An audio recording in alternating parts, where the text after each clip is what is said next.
When this newbie enters the martial academy, he first has to fight one of the older students, and the whole academy gathers to watch him get beaten. But when the fight starts and his opponent starts talking trash, Su-hong suddenly disappears and grabs this loser by the face before smashing him into the ground. The whole academy is shocked, asking who the hell this guy is. They bring him stronger opponents one by one, but he defeats every single one with just one move. His power shocks the professor so much that they bring him to a testing machine to measure his true strength. When Su-hong charges his fist and punches the machine, it goes flying straight into the wall. When the dust finally settles, the stunned students see that he has completely destroyed the testing machine, and recorded a power level higher than anyone has ever achieved. But just a few weeks ago, Su-hong was a poor nobody training every day at the gym. Right from the jump, we see how hard he works. Currently middle of a heavy sparring session with another disciple. His diamond fist is no joke. His skill actually hit the subtlety level just 2 days ago. In this world, martial arts are broken down into 5 stages. First entry, proficiency, subtlety, great accomplishment, and the peak, perfection. Su-hong is a natural when it comes to the diamond fist. Honestly, nobody in his class can touch him. He tries to hype up a friend to get back into training after a long break, but the guy just isn't feeling the enthusiasm and heads out. As soon as his friend leaves, Teacher Lee shows up with some bad news. It's time to pay up. Su-hong needs 30,000 yuan for his martial art division registration, and the deadline is next Monday. He asks for a bit more time to scramble the cash together, but Teacher Lee can't bend the rules. Despite knowing Su-hong's family is struggling, feeling the weight of it all, he goes back to training, but his mind is spinning, trying to figure out how to get that money. Life hasn't been easy for him. He was orphaned at 3 when his parents were killed during a beast disaster, and his uncle and aunt took him in. Once his martial arts talent woke up, they went all in on supporting him. In a world like this, martial artists are at the top of the food chain, and Su-hong wants to go pro just to give his family the life they deserve. But now, that registration fee is standing in the way. That night, Su-hong heads home and happens to overhear his aunt and uncle talking. They're stressing over the fees, even considering skipping the rent. His aunt is even willing to give up her medicine to cover the cost, but his uncle insists on picking up another job instead. Heart-sinking, our hero pulls himself together and acts like he didn't hear a word before walking through the door. He tries to help his aunt look after his uncle, but they won't hear of it, insisting he gets some rest for the next day. Lying in bed later, he can't stop thinking about their sacrifices. He makes a choice. He's going to handle this on his own. There's only one way to make that kind of money in just a few days. So the very next day, he finds himself at an illegal underground fighting ring. He takes on the persona of Minotaur, hidden behind a mask of the beast. He's got a shot at 60,000 won. But if he loses after 4 wins, the stakes are gruesome. The crowd is curious about the newcomer, so the announcer goads him into some trash talk to hype the room. Su-hong lets out a roar, challenging everyone and calling their martial arts weak. Since it's an illegal arena, the crowd turns bloodthirsty, wanting to see the newbie get crushed. Su-hong knows the risks, but he's betting everything on his diamond fist. His first opponent looks like an easy pick, plenty of momentum, but a weak stance. The guy rushes in, but our boy meet him with a single, powerful fist that sends him flying right out of the ring. 1 win down. His second opponent has a much better physique, and Su-hong decides to use the match as live practice for his diamond fist. They clash, and he realizes his own power is superior. He lands a heavy punch to the face, catches the man overcommitting, and follows up with a gut kick that clears the ring. 2 wins. Up in the stands, some big shot sharks are watching, noticing that while he isn't elite yet, he's definitely above average. Meanwhile, Su-hong is realizing just how easily regular disciples fall before his subtlety-level diamond fist. After securing a 3rd win, he faces his final obstacle, White Fox, a quasi-level expert. Su-hong knows this will be the fight of his life. As the round starts, he decides to go all out from the first second, but the moment their fists clash, the truth hits him. White Fox isn't just a quasi-expert, he's a true martial artist who's been suppressing his blood chi and real power. The intensity spikes, and White Fox lands a triple thunder fist that leaves Su-hong bleeding. The crowd goes wild seeing such a high-level move used on a rookie. Our guy shifts entirely to defense, desperately trying to block the onslaught. White Fox, wanting to see Su-hong's true potential, taunts him to fight back. Before he can find an opening, a heavy blow catches him in the face, sending him to the edge of consciousness. White Fox leans in, taunting him that he won't see a dime of that prize money. He offers a dirty deal that he wanted our dude to work for them, throw some fights, and he will get your money. Su-hong refuses to touch that kind of filth. Annoyed by the rejection, White Fox decides to end his career right there with a finishing kick. Somehow our boy dodges. He stands back up, fueled by pure determination and the dream of giving his family a better life. White Fox wants to trade his martial morality for easy money. In that moment of absolute resolve, a system awakens within him. It asks one question: what price is he willing to pay for his family and his faith? Without a second of hesitation, Su Hong's mind screams back that he will stake everything. The moment the word leaves his lips, the arena fades away, replaced by an unfamiliar domain. A strange entity stands before him, radiating a golden light that wraps around him like a second skin. Suddenly, a transparent screen flickers into existence, displaying his stats and a new notification: a newbie tutorial. There's no immediate reward for this mission. Instead, the goal is pure growth. He needs to sharpen his martial arts, pushing his diamond fist to great accomplishment while reaching subtlety in two new techniques: floating light palm and treading air step. Before he can even process the list, a clone of himself manifests out of thin air and lunges. The clone uses his own diamond fist against him, but with a terrifying textbook precision that Su Hong has never seen. Just as Su Hong prepares to counter, the clone snags his wrist. For a split second, he thinks the creature is trying to teach him a move, until a heavy strike lands squarely on his chest. Wincing, he glances at the system screen. His proficiency has jumped to 10%, up from 7% just a moment ago. The realization hits him like a bolt of lightning that this spar is a fast track to mastery. Fueled by a fresh wave of determination, Su Hong rushes back in. Their fists clash repeatedly, the impact echoing through the golden void. Each exchange polishes his technique, his diamond fist proficiency climbing steadily until it hits 98%. With one final perfect strike, he breaks through. Diamond Fist reaches great accomplishment, but the training doesn't stop there. He immediately pivots into the floating light palm, his movements becoming fluid and weightless. Under the clone's relentless pressure, he masters the treading air step, learning to move as if the very air is solid ground. By the time he hits 100% proficiency in both, he is absolutely spent, his body screaming with exhaustion. Yet, looking at his new mastery, he feels a deep sense of gratitude for the company of his clone. As the tutorial winds down, the system chimes, ready to issue his rewards. It asks if he's ready to return to reality, and Su Hong answers with a firm, breathless yes. The next moment, he finds himself back in the arena, facing White Fox, who remains convinced that the boy's skills are nothing more than cheap theater. The masked fighter challenges him to withstand a direct assault, but to Su Hong, the movements now seem sluggish and predictable. He slips past every strike with effortless grace, eventually landing a counterpunch so devastating it shatters White Fox's mask and leaves the crowd in a state of collective shock. A newcomer has officially bested a quasi-level expert. Ignoring the chaos of the crowd, he secures his prize money and quickly departs. However, his performance has caught the attention of an influential underground boss who is baffled by the boy's mastery of the diamond fist. Though the boss sends his subordinates to track the mysterious fighter, Su Hong's heightened senses allow him to realize he is being followed. He uses the surrounding architecture to scale a wall, leaving his pursuers staring at an empty alleyway. Upon returning home, he presents the stack of cash to his stunned aunt and uncle. To ease their worries about where the money came from, he tells them a small lie, claiming his natural talent earned him a prestigious sponsorship from a local dojo owner. The relief is palpable. The registration fees, the back rent, and his aunt's vital medicine are all finally paid for. Later that night, Su Hong retreats to the rooftop to examine the changes within himself. He discovers a new system feature that converts the merit of defeating strong opponents into martial arts value. Without a second thought, he invests all these points into his blood chi. The result is an immediate, scorching transformation that pushes his cultivation into the quasi-A realm, mending every lingering ache in his body and leaving him feeling more powerful than ever. Needing a proper way to gauge his new strength, he makes his way to the school's outdoor training field under the cover of night. He approaches a Tier 1 combat tester, intending to hit it with only 70% of his power just to see where he stands. The impact is far greater than he anticipated, and the lower quality machine is instantly reduced to scrap metal. Panicking at the thought of a massive repair bill, he quickly flees the scene. Not long after, a principal arrives to find the wreckage, fuming at the blatant destruction of school property. Surveying the damage, the instructor concludes that only the school's top-tier students, Qinshan or Li Tu, could possess such destructive force. In a stroke of luck for Su Hong, the school's star pupils are now the prime suspects for his late-night workout. The following morning, the fallout of Su Hong's late-night power test lands squarely on Qinshan. Just as he suspected, the school's top ace is forced to take the blame and the punishment for the destroyed equipment, much to our boy's silent relief. The atmosphere in the school shifts when the principal introduces a guest instructor, an old comrade and third-tier martial artist named Chen Tian. He announces that he will be teaching a C-grade martial art, the Rushing Thunder Fist.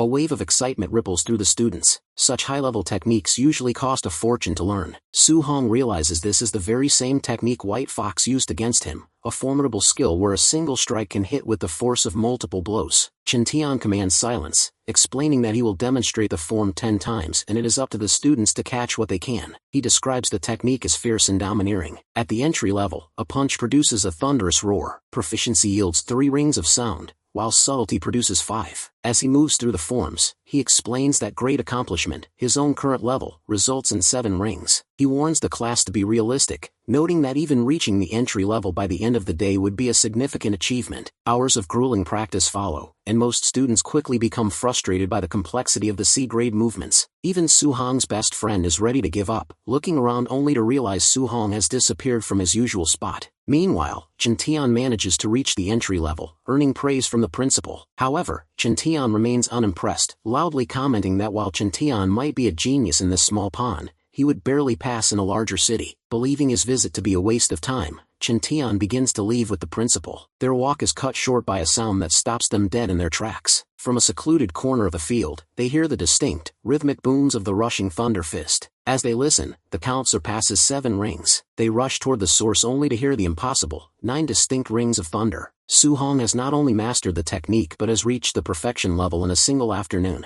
The display is so profound that Chen Tian, watching from the shadows, feels a sudden moment of clarity. Inspired by the perfection of the boy's form, the instructor himself manages to break through his own plateau, reaching 8 rings. Driven by a burning curiosity to meet this hidden genius, he hurries forward, but our boy has already slipped away. Exhausted from the mental strain of mastering a C-grade technique, Su-hong heads to his workplace, the Fury Thunder Martial Hall. He is focused on finding a way to farm more martial arts value to reach the official martial artist rank, hoping to find a spar that doesn't require another life or death underground match. He arrives to find a tense scene. A rogue-looking student named Li Yan is bullying others for daring to criticize their teacher. Su-hong learns that both Li Yan and his instructor are notoriously arrogant, looking down on commoners and providing half-hearted lessons to those without status. When Li Yan prepares to strike a student who spoke out against the unfairness, Su-hong steps in, catching the man's fist and suggesting a light spar instead. Li Yan, eager to put the newcomer in his place, challenges him to a formal match in the arena, which Su-hong accepts. Before they can begin, the arrogant teacher arrives to conduct a single, brief lesson on the raging sea spear art. True to his reputation, he demonstrates the complex form only once and immediately departs, assuming no one is talented enough to grasp it. As the other students complain about the impossible teaching style, Su-hong's mind is already dissecting the movement. He identifies the core of the art, a momentum like endless crashing waves and a spear light that strikes like a flood dragon.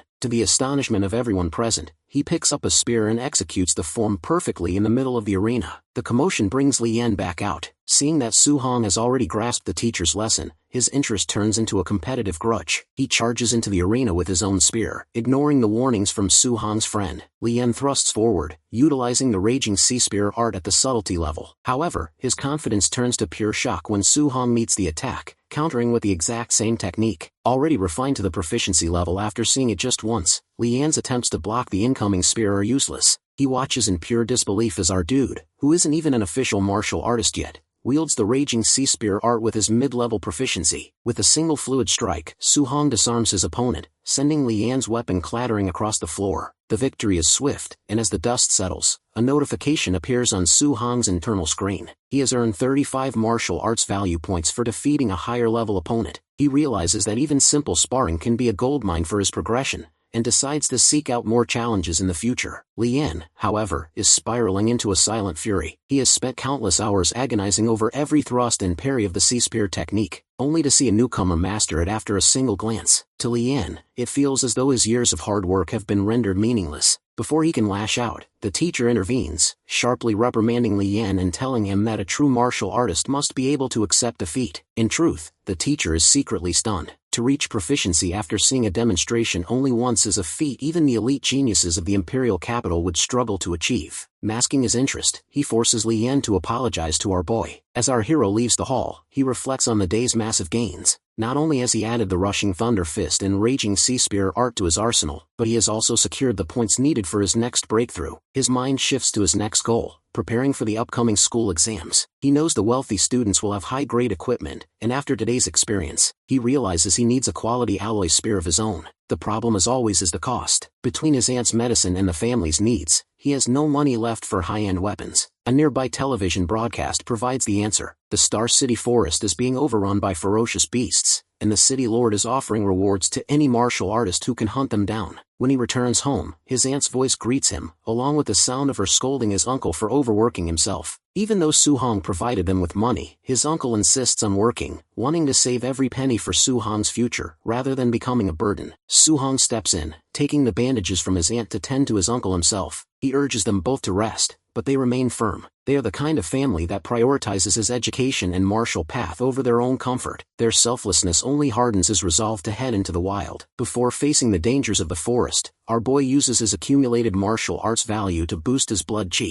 He reaches a level of 95.2, just a hair's breadth away from becoming a true martial artist. He spends the next 2 days in the school gym, relentlessly grinding until all 5 of his techniques reach the level of perfection. By Saturday, Su-hong arrives at the Star City martial artist base. It is a place he has only ever seen on the news, bustling with warriors with heavy equipment. He looks over the list of beasts and their bounties, feeling a slight chill at the requirement of bringing back ears as proof of the kill. As he observes a seasoned hunter turning in a bag of trophies, his attention is caught by a flashy young man named Yi, who arrives with a large entourage. Judging by the man's arrogant vibe and expensive outfit, Su-hong is reminded of White Fox. The surrounding crowd whispers that Yi is the nephew of the base commander and a notorious attention seeker. Seeing the way he carries himself, Su-hong reminds himself that in the wild, the beasts aren't the only things that are dangerous. After clearing the checkpoint with a guard who dismisses him as just another reckless brat, Su-hong steps past the safety of the walls and into the untamed forest. He steps into the untamed wilderness with a grim determination to return with a full harvest. However, after 2 hours of trekking through the dense undergrowth, he hasn't encountered a single ferocious beast. The silence of the forest is unsettling,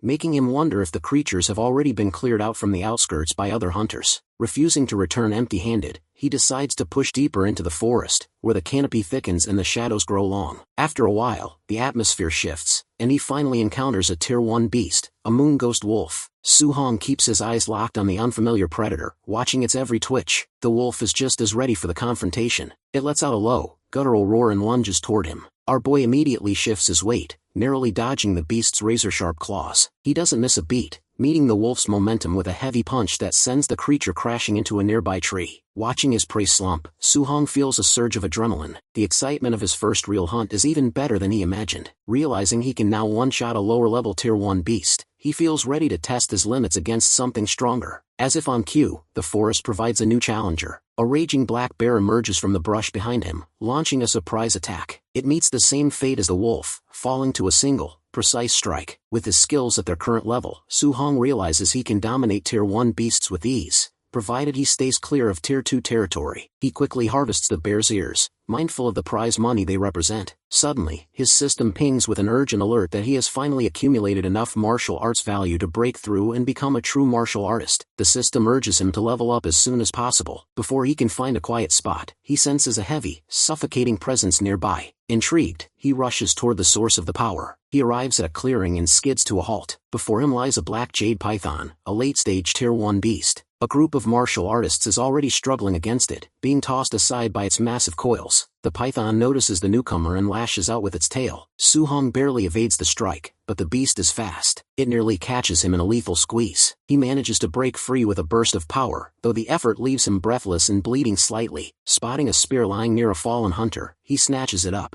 Usually, a beast of this caliber requires an entire team of martial artists to cooperate, but Su-hong has the advantage of 5 perfected techniques. Utilizing his treading air step at the perfection level, he blurs through the air, closing the distance instantly. He drives the spear into the python's body using the raging sea spear art, the force of the strike piercing deep into its scales. He catches the weapon and strikes again, aiming for the neck. The massive creature trembles, its sheer size making it difficult to deliver a single fatal blow. Su-hong changes tactics, deciding to weaken it further to create a perfect opening. He follows up with a rushing thunder fist, the sonic booms vibrating through the python's skull. The beast is clearly dazed, its movements becoming sluggish and erratic. Though the prolonged fight is exhausting, he knows a few more strikes will finish it. He prepares his final move, but just as he's about to lunge, a heavy force slams into him from the side. A bulky man from a new group has entered the fray, throwing Su-hong back several meters. Our boy pushes himself to his feet, eyes narrowed as he demands to know who they are. The group steps forward, revealing none other than the flashy young man, Yi. He demands that Su-hong hand over the python and get out of his sight. Yi recognizes him instantly. Having watched Su-hong head into the forest alone, he assumed the kid would be dead by now. Instead,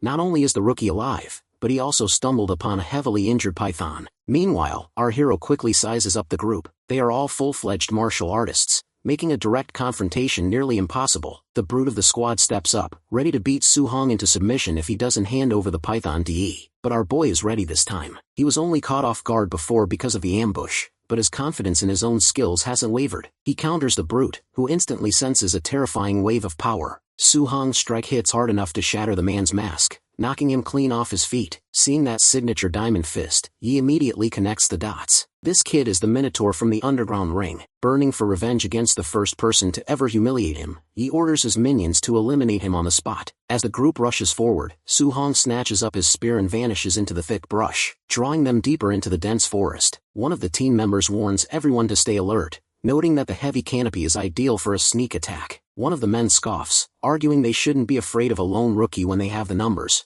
but Su-hong appears directly behind him. Before the man can even process the threat, a swift blow knocks him out of commission. Yi is taken aback by the terrifying speed, but his remaining crew is even more concerned by the sound echoing through the trees. They distinctly recognize the 9 echoes of the rushing thunder fist. It makes no sense, considering even a rank 3 martial artist would struggle to push that technique to the level of perfection. Yi grows furious at his men's frantic analysis, unable to stomach the fact that Su-hong has mastered both the diamond fist and the thunder fist to such an absurd degree. From his hiding spot, our boy watches them sweat. In reality, he is way too exhausted from his previous fight with the python to take them all out at once. Picking them off one by one is his only real option. The next moment, he hurls his spear into the brush to create a distraction, and the moment their eyes follow the weapon, he rushes the group and heavily injures another guard. Suddenly, only Yi and one final minion are left standing. The remaining guard is completely terrified by Su-hong's monstrous strength and wants nothing more than to run away. Yi, however, is too blinded by fury to let his revenge slip away, though his anger turns to shock a second later, when his last guard is dropped anyway. Now Yi is genuinely tense, unable to comprehend how this boy grew so strong in a matter of days. He senses Su-hong behind him, but when he spins around, there is nothing but empty air. The very next moment,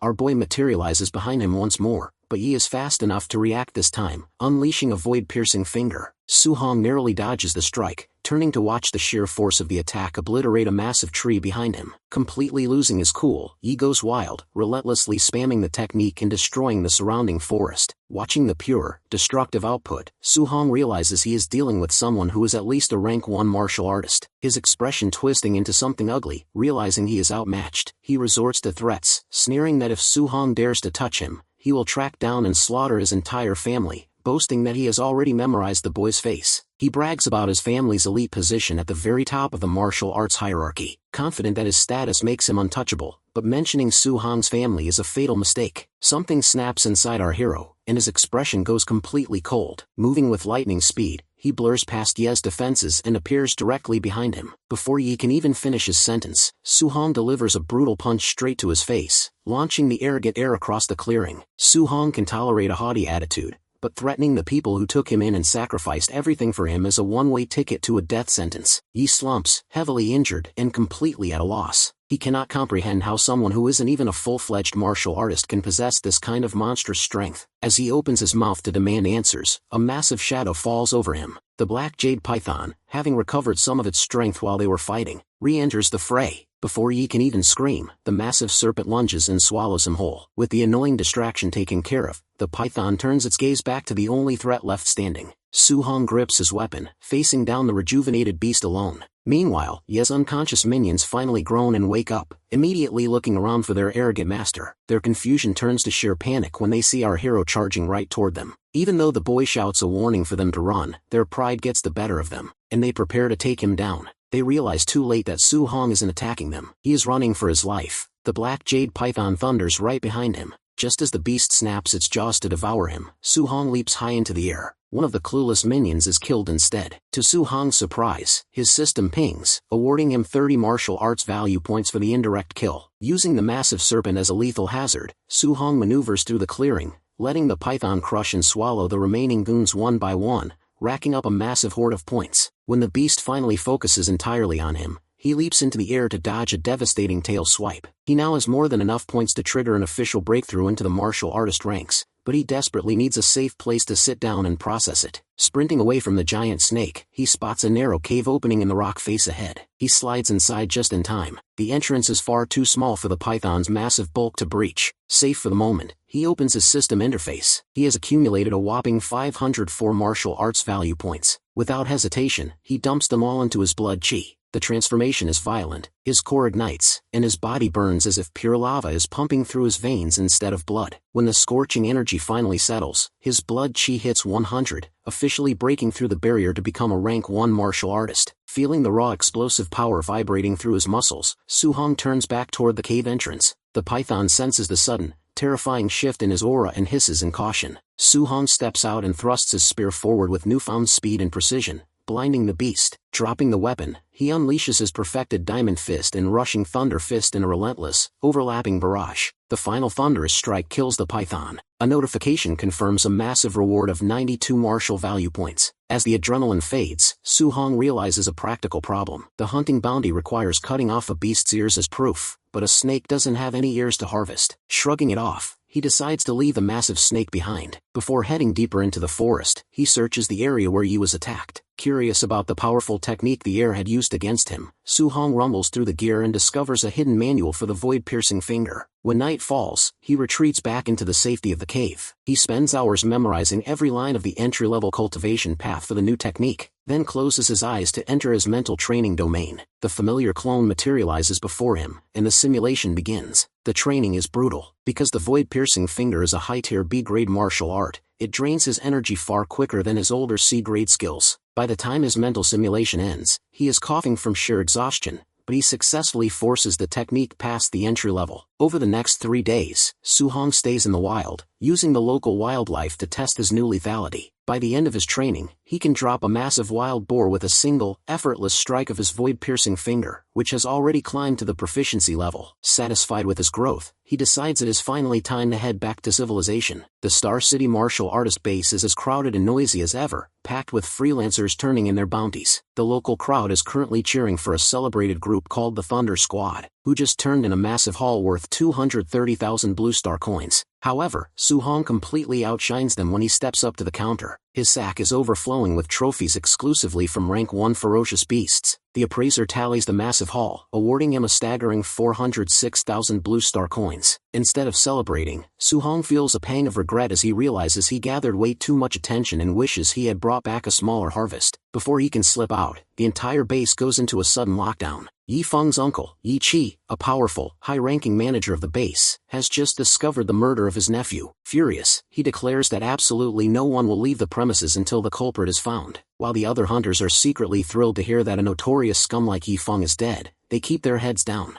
Yi Qi is in a venomous mood. Knowing that Yi Feng was carrying the rare, void-piercing finger manual, he orders his men to strip search every single person in the base, looking for the book. Su-hong remains completely calm, knowing the physical evidence of the murder points entirely to the python. However, his massive payout makes him a prime target for suspicion. Yi Qi stalks over to him, his shadow falling over the boy. Looking down with a dark, dangerous gaze, the commander notes how remarkably skilled a young man must be to bring back a haul worth over 400,000 coins all by himself. The assistant chimes in, pointing out that Su-hong is only a Tier 1 early-stage rookie at best, making it highly suspicious that he harvested so many beasts on his own. She openly suspects that he must have picked up Yi Feng's dropped backpack. When the guards step forward to restrain him, Su-hong's spear moves with a blinding speed that the guards can't even track, stopping them in their tracks. He calmly informs them that he is a student at Star City No. 1 school, making it a very bad idea to search him without cause. Yi Qi hesitates. He knows the school's principal is fiercely protective of his students. Besides, if this kid is truly a monstrous genius capable of hunting that many beasts alone, offending him would be a massive mistake. Shifting to a polite tone,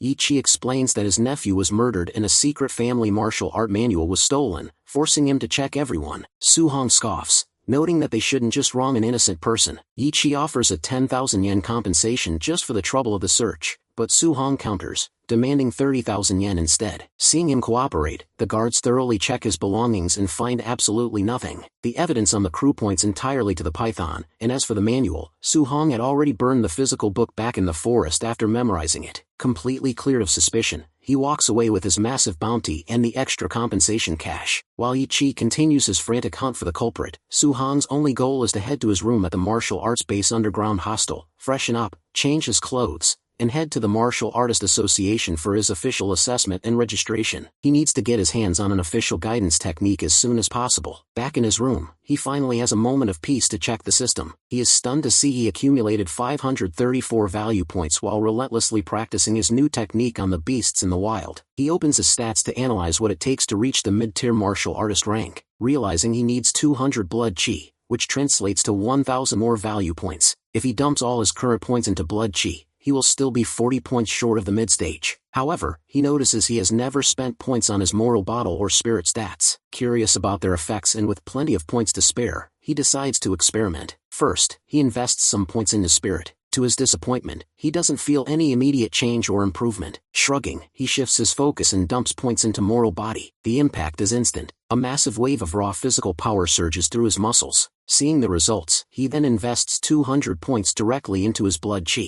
The combination is overwhelming, leaving him feeling as though he possesses infinite strength. He waits an hour for the explosive energy to settle, making sure his physical appearance returns to normal so he doesn't have to explain a sudden muscle growth spurt to the public. Once he is completely composed, he makes his way to the Martial Artist Association. To pass the official registration assessment, he needs to prove he has at least 100 blood chi points and a combat power value exceeding 1,000. Looking before the testing arena, Su-hong is ready to make it official. The lobby of the Martial Artist Association is buzzing with activity as candidates line up for their turn. Looking at Su-hong arriving all by himself without a master or an entourage, especially at such a young age, the onlookers assume he is just a clueless rookie trying his luck for the experience. The testing moves quickly, with some candidates passing and others failing under the strict eyes of the evaluators. The crowd erupts into excitement when a candidate named Li Ming passes his test with a staggering combat power score of 1,063. It is a massive number for a newcomer, and the hype only grows when people realize he is the personal disciple of the Thunder Hall Master, Zhang Ming. Hearing that name, Su-hong instantly recalls the arrogant,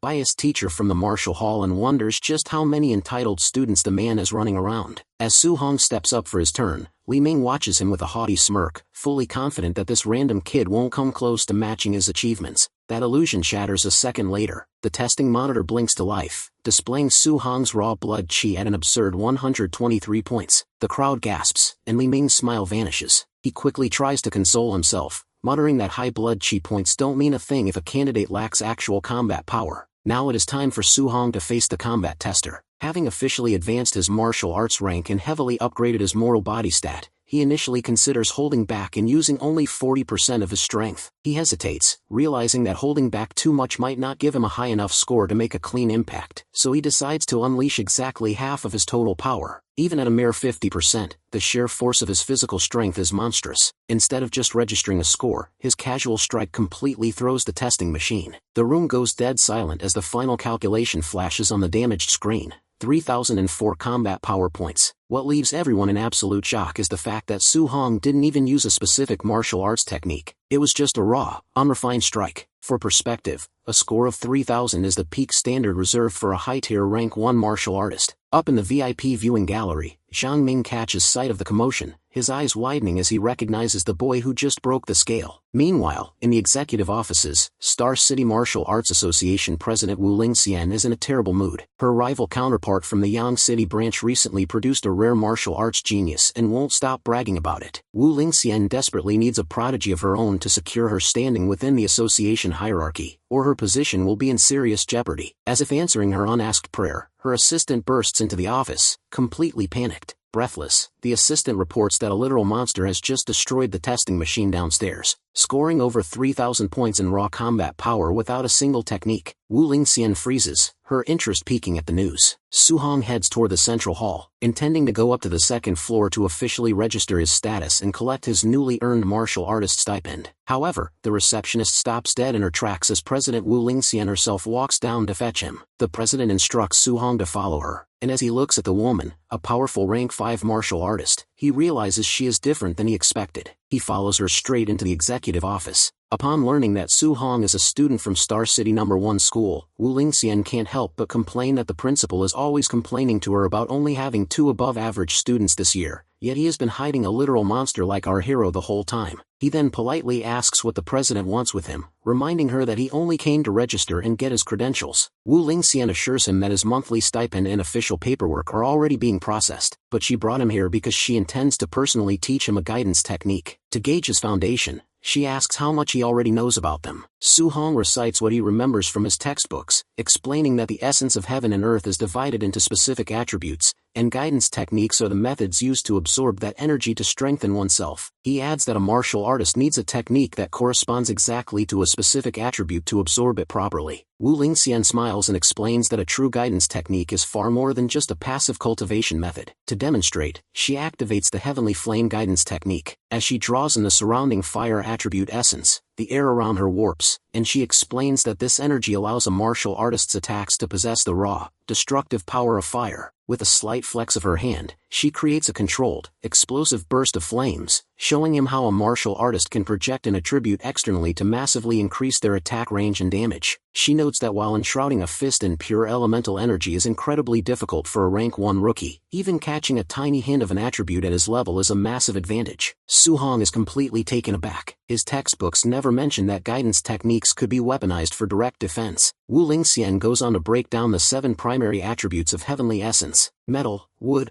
water, fire, earth, lightning, and wind. While every element has its own distinct strengths and weaknesses, she explains that in terms of pure, raw, destructive power, lightning ranks first, metal ranks second, and fire ranks third. However, she emphasizes that a martial artist can't just pick whichever element they think looks coolest. Everything depends entirely on their natural affinity. To find out where he stands, she produces a specialized crystal ball used for affinity testing, explaining that the brighter and larger the glow inside the crystal, the higher the person's affinity is. She mentions that an ordinary martial artist usually scores between 20 and 30% affinity, whereas her own fire affinity sits at an impressive 80%. Handing over the crystal, she tells him that with his monstrous physical talent, he might just be lucky enough to match her 80% score. Hearing that President Wu Lingxian reached her high rank at such a young age with an 80% affinity leaves Su Hong genuinely impressed. She figures that hitting 90% would be a spectacular result for himself, but when his hand touches the crystal ball, the device doesn't just glow, it erupts into a blinding, flawless crimson light. The monitor registers a perfect 100% fire affinity. Wu Lingxian stares at the display, her mind racing. An 80% affinity means 20% of the elemental energy leaks out during cultivation, but a perfect score means Su Hong can absorb fire essence with zero waste. She is absolutely ecstatic, never expecting a small place like Star City to produce such a monstrous prodigy. Our boy, on the other hand, is secretly getting a bit greedy. While fire is great, he originally had his sights set on lightning for its unmatched destructive power. Wanting to check his options, he reaches out to touch the lightning affinity crystal. It instantly flares to a perfect 100%. Wu Lingxian's jaw drops, her initial annoyance transforming into absolute shock. Before she can even speak, Su Hong moves down the line, touching the remaining elemental crystals. One by one, every single attribute, metal, wood, water, earth, and wind, ignites to a flawless 100%. The president is completely paralyzed by what she is witnessing. She always considered herself a rare genius for reaching rank 5 by the age of 30, but sitting in front of a boy who completely defies the laws of logic, she realizes she vastly overestimated her own talent. Su Hong is a monster, pure and simple. While the president spirals into an existential crisis, Su Hong weighs his options. He wonders if he should just stick to lightning or try to cultivate all of them, ultimately deciding that letting his other perfect affinities go to waste would be a shame. When he asks Wu Lingxian for the guidance techniques for all 7 attributes, she snaps out of her trance and quickly interjects. She warns him that even with boundless talent, a person's time and mental energy are strictly limited. She tells him a cautionary tale about a legendary fool who tried to master every single element, only to remain stuck as a rank 1 martial artist for decades. She begs him to focus on just 1 or 2. Su Hong quickly reassures her, claiming he just wants to look over the manuals to see which elements feel the most natural in practice. Accepting his logic, she promises to hand over the materials, but reiterates her warning to stay grounded. She then shifts the conversation to his upcoming school exams, explaining that the friction on the battlefield of the heavens has recently intensified. A massive war is brewing between humanity and a myriad races, forcing various countries to pour their resources into setting up elite genius training camps. She wants Su-hong to secure the top spot in the upcoming exams so she can officially recommend him for the program. Hearing about the looming war strikes a painful chord in Su-hong's memory. It was the last great war that wiped out his entire bloodline, leaving him with no one but his aunt and uncle. The desire to protect his remaining family is all the motivation he needs. He accepts the challenge, determined to grow strong enough to keep his loved ones safe. Later that day, he returns home and proudly presents his official martial artist credentials to his family. Seeing the certificate, his aunt and uncle burst into tears of pure joy. He assures his uncle that with his new 10,000 yuan monthly stipend and his hunting earnings, nobody has to work themselves to the bone anymore. He is finally ready to carry the weight of the household. Late that night, our hero sits cross-legged on his bed, practicing his newly acquired fire guidance technique. He follows the breathing patterns until a faint plume of heat and smoke rises from his knuckles. He sounds, feeling like the elemental energy is incredibly weak and barely noticeable. Curious, he opens his system interface. A brand new column for guidance techniques has indeed been unlocked, confirming he successfully learned the form. However, what catches his eye is a specific stat. The technique is listed as level 1. Su-hong blinks, a wave of nervousness washing over him. President Wu had gone into extensive detail about attributes, leakage, and cultivation, but she had never mentioned anything about a guidance technique having numerical levels. If such a mechanic existed for everyone, she definitely would have brought it up. The realization hits him like a bolt of lightning. Leveling up a guidance technique is a feature exclusive entirely to his system. So, his first thought is to check if he can use his martial arts value to level up the guidance technique. The moment he tries, a system alert pops up, informing him that his current value points are nowhere near enough. It looks like he's going to have to farm a lot more points later. For now, he decides to get a grip on the other element manuals he received. He closes his eyes and sinks back into deep meditation to start the grueling process. After several hours of intense focus, he successfully grasps the basics of the thunder, water marsh, thick earth, and spirit wind guidance techniques. The problem? Every single one of them registers at level 1. And the sudden cocktail of different spiritual energies starts repelling each other inside his body. He breaks out into a cold sweat as his chest tightens. Suddenly, President Wu's warning about the fool who tried to cultivate every element and ended up stuck at rank 1 for decades makes total sense. He realizes that, under normal circumstances, a person can only channel one attribute at a time. Every time he tries to cycle from one element to the next, the residual energies clash violently and eventually fizzle out into nothing. Staring at his stats, he thinks about the volatile, aggressive nature of both lightning and fire. Since they share a similar destructive vibe, he wonders if it's possible to fuse them together. He takes a deep breath and tries to force the two energies to merge, but they instantly repel each other. Refusing to give up, he tries again and again, pushing through the strain until the first light of dawn breaks through his window. Su-hong keeps pushing through the frustration, practicing the fusion over and over again. After dozens of failed trials, a breakthrough finally happens. The volatile sparks of lightning and the searing heat of fire click together, merging into a single, unstable energy source. Eager to test this newly fused technique, he heads straight to the Star City Citizen Martial Arts Plaza. He stands before a Tier 3 combat power tester, a much higher grade machine than the one he broke at school. Remembering how his raw, unrefined half-power hit 3,000 points last time, he decides to play it safe and use only 30% of his total strength. First he tests a strike using just his lightning element. The display blinks, registering over 2,300 points. Taking a deep breath, he channels the newly fused power of both fire and lightning into his fist at that same 30% output. He strikes. The screen flashes violently, surging past 3,000 points. Su-hong quickly calculates his scaling. With a base blood chi of 123 in his upgraded mortal body, combining just two elements at less than a third of his power already matches a peak rank 1 martial artist. He can't help but wonder what kind of legendary destruction he will unleash if he manages to fuse all 7 attributes. Naturally, his next goal is to add a third element to the mix. He spends hours trying to force a 3-attribute fusion,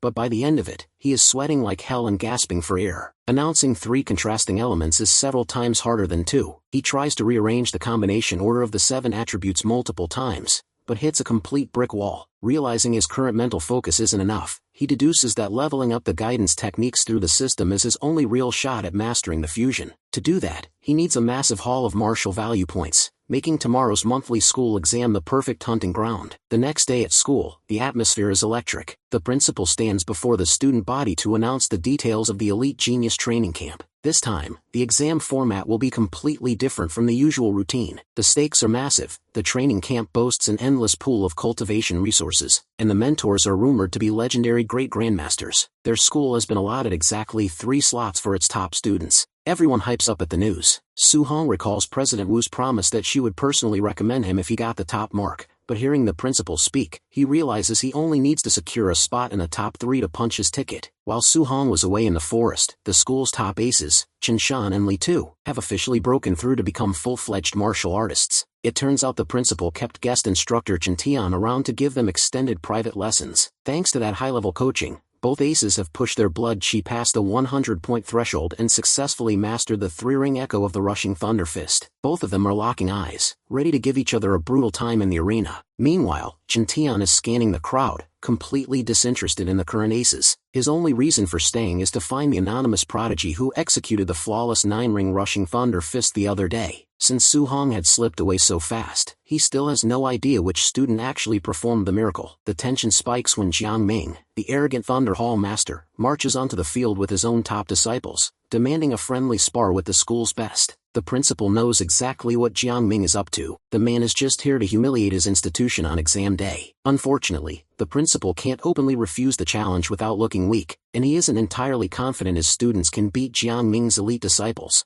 As Jiang Ming begins to talk trash, one of his apprentices spots Su-hong standing casually in the student lineup. The apprentice pales, instantly recognizing the monster. He frantically whispers the identity to Jiang Ming. Jiang Ming's smirk completely vanishes. He never expected the monster to be a regular student at this school, and he knows damn well that none of his disciples stand a snowball's chance in hell against him. Terrified of having his star pupils publicly crippled, Jiang Ming immediately switches his tone to an overly polite apology. He loudly claims he was just joking about a spar, and practically begs to concede before a single punch is thrown. The principal and Chen-tian exchange bewildered looks, completely misunderstanding the sudden retreat. To them, Jiang Ming's loud, sarcastic-sounding surrender feels like an even deeper, backhanded mockery of their school's strength. Before the confusion can settle, the official exam brackets are drawn, and Su-hong is called up for his first match. His assigned instructor looks at him with a bit of pity, gently advising him not to push himself too hard, noting that getting severely injured on day 1 isn't worth it. Across the ring, his opponent steps up, brimming with cocky competence and trash-talking about how easily he is going to crush Su-hong. The referee signals the start of the match. Su-hong doesn't even blink. Moving faster than the eye can follow, he delivers a single, casual swipe. His opponent is instantly thrown across the arena, crashing hard into the dirt, completely knocked out cold. The stadium goes dead silent. Su-hong's instructor and his best friend stand there with utter shock, left wondering when on earth this average student became strong enough to one-shot a martial artist. There's quite a murmur in the audience after our boys' match, especially between Chen-tian and the principal. Chen-tian wonders where this genius was when he was teaching, and the principal admits it was his own negligence because he didn't find his talent earlier. Meanwhile, Tian is racking his brain trying to remember where he has seen him before. At the same time, the semi-final match between Chen-shan and Li-tu becomes incredibly fierce, and no one can predict the winner. Li-tu rushes toward his opponent, telling him that since both of them are at the 3-ring level of the Thunder Fist, Chen-shan won't win unless he pulls out an ultimate technique. Chen-shan is also burning with power, determined to claim the number 1 position in the school. The crowd is shocked to see that he can actually project an attribute externally, utilizing a fire affinity. But Li-tu doesn't back down. He projects a metal attribute to counter the flames. Not only that,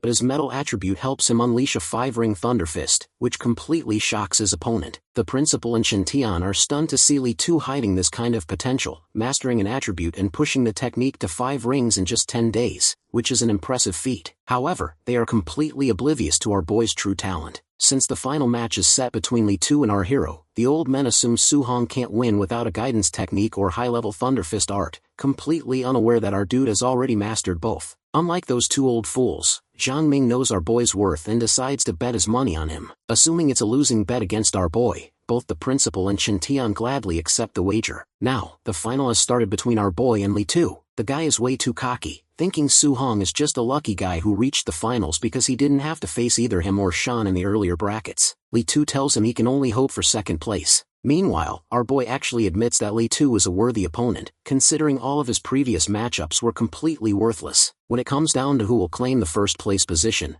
Li Tu rushes forward, entirely confident that the title is his. To get the match over with quickly, he unleashes his 5-ring Thunder Fist right from the beginning. Everyone in the crowd thinks our boy is done for. Meanwhile, our guy wants to test his raw physical strength, so instead of dodging, he meets his opponent head-on. The audience gasps, and someone even shouts for the ref to save him. The two opponents clash their fists at full speed, but Li Tu is instantly shocked to find that Su Hong can neutralize his 5-ring Thunder Fist with ease. Li Tu attacks again with even more ferocity, but our dude just trashes the attack head-on, fighting him blow for blow. Each punch from our boy is so incredibly heavy that it makes his opponent question his very humanity. Our boy's best friend and instructor are taken aback, wondering how the kid can withstand a high-level Thunder Fist using regular physical punches. It makes Chen Tian question whether Su Hong possesses a special physique to survive such a match. However, the instructor still thinks Li Tu holds the ultimate advantage because of the element attribute our boy seemingly lacks. At this stage, Li Tu tells him to give up, claiming he will be the true winner. Little does he know, our boy's initial plan was just to gauge his physical strength against him. But now that Li Tu is no longer holding back and is using a full power that could explode at any time, Su Hong decides to put in a little more effort as well. He projects a lightning attribute, completely shocking everyone in the arena, including his opponent. Both administrators are stuck in their tracks, staring at his immensely powerful affinity alongside his monstrous physical strength. The two opponents clash fists once more. Li Tu immediately senses that Su Hong's affinity is vastly superior to his own. The next moment, our boy Holly tells him that since Li Tu showed off his ultimate technique with the 5-ring Thunder Fist, it's time to show him a real ultimate move. Su Hong unleashes the 9-ring Thunder Fist art, instantly claiming a decisive victory. The entire hall is buzzing and murmuring, with everyone offering their own shocked opinions. Our boy has not only reached 9 rings at such a young age, but he has officially surpassed the master who taught the technique. Chen Tian finally remembers where he saw those movements before. Su Hong was the anonymous person he witnessed reaching 9 rings the other day. The instructor wonders with a nervous energy how people from prominent backgrounds will react when a genius like him enters the elite training camp. The principal is already predicting that our boy has the future of a soaring dragon ahead of him once he joins the camp. After all, Star City is just a small puddle. He guesses that Su Hong's true place belongs in the magic capital or the imperial capital to secure the bright future ahead of him. After the exams, Su Hong returns home to a household buzzing with celebration. His aunt and uncle are absolutely thrilled to hear he secured the first place position, meaning his ticket to the elite genius training camp is officially punched. But just as they sit down to enjoy a celebratory meal, a loud obnoxious knocking rattles the front door. Standing on the threshold is the mother of Lin Yan, Su Hong's classmate who placed 4th in the monthly exam. Since only the top 3 slots get to join the genius training camp, she has come with a desperate, arrogant demand. She wants Su Hong to voluntarily give up his position so her son can take his place. She offers him 30,000 yuan, acting completely cocky as if a poor family like theirs would instantly jump at the cash. The family stares at her, completely lost for words at her sheer nerve. Seeing their hesitation, the woman grows angry, sneering that a high-level camp is far too dangerous for someone of Su Hong's low background anyway. She claims the curriculum involves an abundance of experimental cultivation pills and forces students to practice dangerous, high-grade martial arts that could break a weakling. Hearing this, his aunt and uncle exchange worried glances. His uncle turns to Su Hong, gently asking if he will really be okay if he goes through with this. Looking into his nephew's confident eyes, the uncle turns back to the woman and completely shuts her down, firmly stating that they trust their nephew completely and her money is no good here. Shoved out of the house empty-handed, the furious woman stomps away, inwardly determined to find another way to strip him of his position. Once she is gone, Su Hong quietly apologizes to his uncle for keeping them in the dark about the training camp's intense environment. His uncle just brushes it off with a warm smile, telling Su Hong that he is the educated one in the family and knows what's best for his own future, keeping his full trust in the boy. His aunt wants him to just stay safe. Late that night, Su Hong stands alone on the rooftop. The woman's threats don't scare him, but they make him realize he needs to become significantly stronger to ensure his own survival and keep his family from worrying. Despite fighting dozens of matches during the monthly exams, his system points haven't increased as much as he hoped. He only managed to bank 285 value points in total. Knowing the elite camp will be packed with advanced martial artists and hidden prodigies holding their own trump cards, he decides to prioritize his physical durability. He dumps his points straight into his mortal body stat, pushing it up to 64.6%. He can't help but wonder what kind of godlike constitution he will awaken once that stat hits a full 100%. Suddenly, a notification pops up on his internal screen, leaving him in total shock. 2 of his elemental guidance techniques have officially climbed to level 2. He is taken back at first, then realizing that he can actually raise his guidance technique levels through regular, hard practice without relying purely on system points. Realizing the potential, he immediately sits cross-legged and begins cycling both his fire and lightning affinities simultaneously, forcing them to push his limits. Players pass under the night sky until a sudden burst of immense power ripples through his veins. Not only do the techniques successfully advance to level 3, but the breakthrough directly boosts his raw blood chi by 3 additional points. The next morning, the time finally comes for him to head out to the genius training camp. Packing his bags, his aunt emotionally assures him that he can walk away and return home any time if the pressure becomes too much, while his uncle gives him a firm, trusting nod. As Su-hong walks down the street, his aunt teases her husband, noting that he was just as worried as she was, but merely hid it so the boy wouldn't carry their anxiety into the camp. Our hero continues on foot toward the designated departure station, mentally preparing for the challenges ahead. Suddenly, the sleek purr of a luxury car cuts through the morning air as it pulls up right beside him. President Wu is in the driver's seat. She tells him to get in. Her purpose is simple. She wants to prepare him for the absolute meat grinder of a training camp that lies ahead. As the regional president, Wu Linxian has full access to the official records of all the incoming participants, and some of the profiles are deeply intimidating. She warns him that a few of the top-tier prodigies are already on the verge of breaking through to become rank 2 martial artists. Worse yet, the absolute lowest-tier martial arts technique any of them has mastered is B rank. Su-hong handles the news quietly. It blows his mind a bit that martial artists his own age can already be pushing rank 2, but he quickly finds a silver lining. With the system's help, mastering high-level B rank martial arts is basically a walk in the park for him. Wu Linxian keeps her eyes on the road, a soft smile playing on her lips. She genuinely trusts this kid. Even though Su-hong lacks the massive family backing and endless mountain of resources his rivals have been pampered with, she is entirely certain that his raw talent will let him surpass every single one of them over time. Glancing sideways, she catches that even after hearing about the terrifying skills of the competitors he is about to face, he doesn't show a single hint of fear. Wu Linxian lets out a quiet sigh, realizing she was probably worrying about absolutely nothing. After a short while, the principal himself escorts his top 3 students to the genius training camp, which is hidden deep within the monster-infested Tianlin mountain range. The other students panic the moment they hear the location.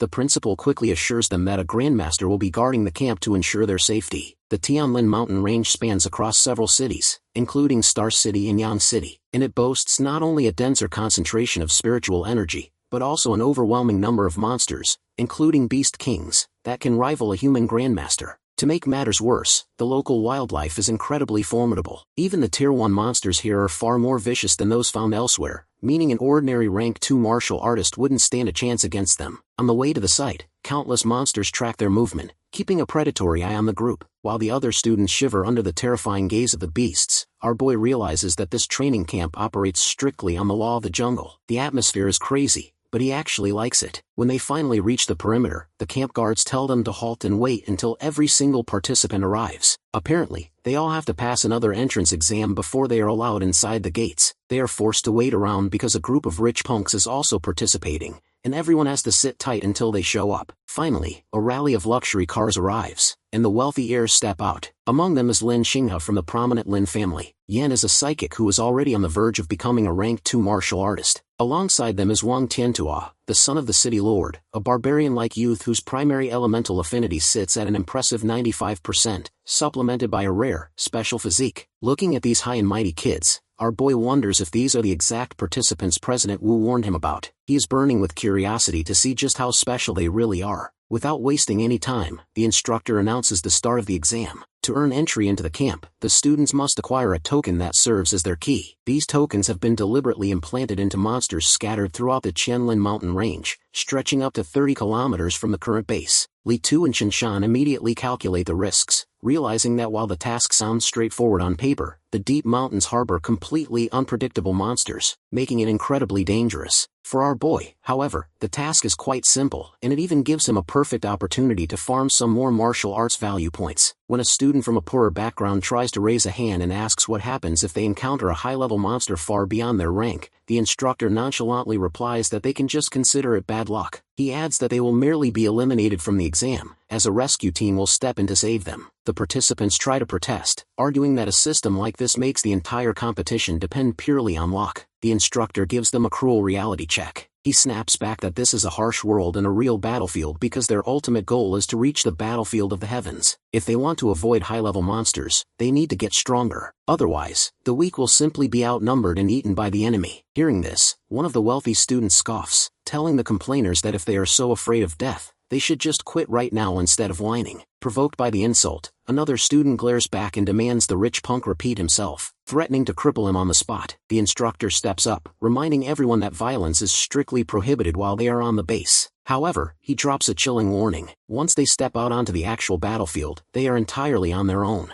Out there, they can exact revenge on each other, or easily steal tokens from the weaker participants. It really is the law of the jungle. At this rate, barely half of the participants will even make it to the training camp gates. On the other hand, a dark flash of greed crosses Su Hong's mind. Seeing all these competitive, high-level martial artists gathered in one place makes him realize just how many martial value points are up for grabs if he plays his cards right. The moment the instructor gives the signal, the crowd surges forward, everyone sprinting to get into the jungle as early as possible to lock down the easiest targets. The two participants who were arguing earlier don't even wait to hit the treeline. They immediately launch their attacks at each other. Their fists clash with a loud resonance as they engage in a full-blown chaotic battle right at the perimeter. Su Hong pauses for a brief second to analyze their movements. Watching them trade blows, he doesn't find anything particularly special about these so-called geniuses. Defeating them in their current state won't net him a decent amount of martial value, so he decides to bypass the drama, head deeper into the mountains, and hunt down high-value monsters instead. However, he is stopped dead in his tracks by their petty verbal fighting. The rich kid is relentlessly taunting the poorer student,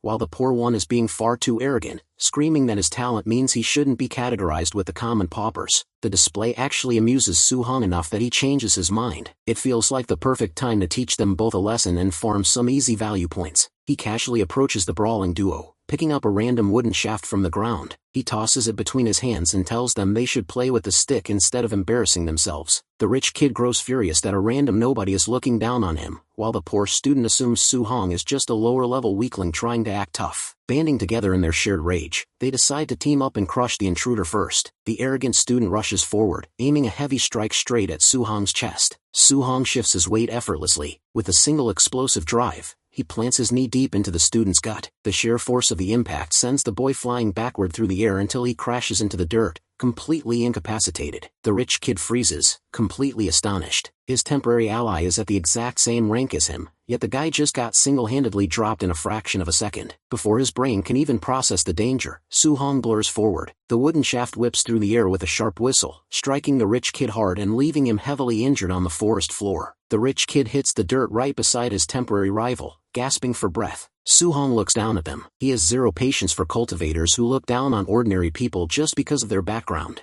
Up in the monitoring room, the exam supervisors watch the screen in absolute disbelief. They twist their heads, wondering where this random kid came from, casually stepping into a brawl between two of their hyped prospects and one-shotting them both. When an assistant asks if the two defeated students should be eliminated right away, the chief supervisor shakes his head. Until they actually press their emergency beacons for help, they are technically still in the game. Down in the brush, the rich kid boils with rage, this being the very first time in his life he has ever experienced such a humiliating defeat. Meanwhile, the arrogant student tries to rationalize the loss, convincing himself that if he hadn't underestimated the newcomer, he never would have lost so easily. In a bizarre twist of fate, their shared hatred for Su Hong instantly turns them into best friends. They quickly apologize for their earlier insults toward each other, bonding over a mutual desire for revenge. Grabbing a couple of wooden shafts from the ground, they swear to hunt our boy down together. Su Hong, meanwhile, has already moved deep into the thicket, sensing the heavy vibrations of a first-order giant tusked boar. Within moments, a whole pack of the massive beasts crashes through the foliage toward him. He has run into so many groups of beasts by this point that he has completely lost count,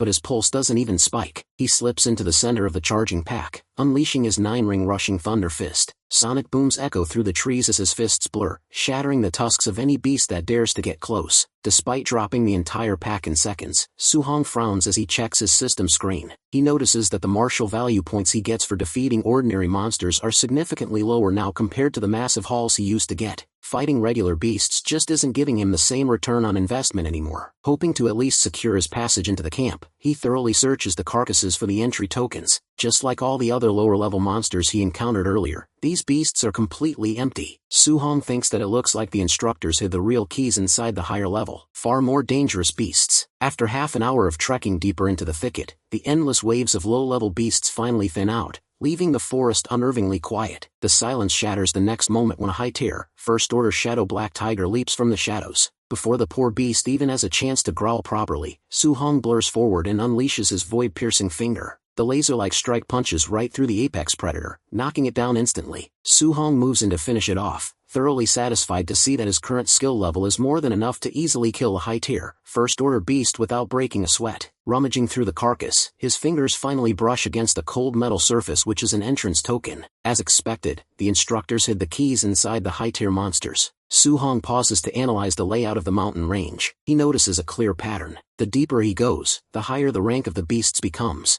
but their actual quantity drops significantly. Even though these high-level beasts earn him way more points per kill, searching for them takes too much time because they are so rare to encounter. Making a quick tactical decision, he decides to head back toward the outskirts. He will go for quantity over quality, hunting down dense packs of lower-level monsters to farm points rapidly. With 5 hours remaining in the exam, his goal is clear. Accumulate as much martial value as possible to max out his mortal body progress. He sweeps through the outskirts like a hurricane, slaughtering every first-order beast in sight. Deep into his run, he encounters a resilient mid-tier beast. Testing his limits, Su-hong launches a long-range punch to off-balance the creature, then rushes straight into its guard. Closing the distance, he unleashes a brutal close-range punch, relying entirely on his raw physical strength to shatter the beast's defenses and kill it. With his mortal body stat currently sitting at over 60%, his bare fists carry the weight of a truck. He checks his interface and sees he has amassed 254 martial value points, putting him just about 100 points away from maxing out his current physical constitution. With only 3 hours left on the exam clock, he pushes himself to find the last few targets. Suddenly, a piercing, unearthly shriek tears through the sky,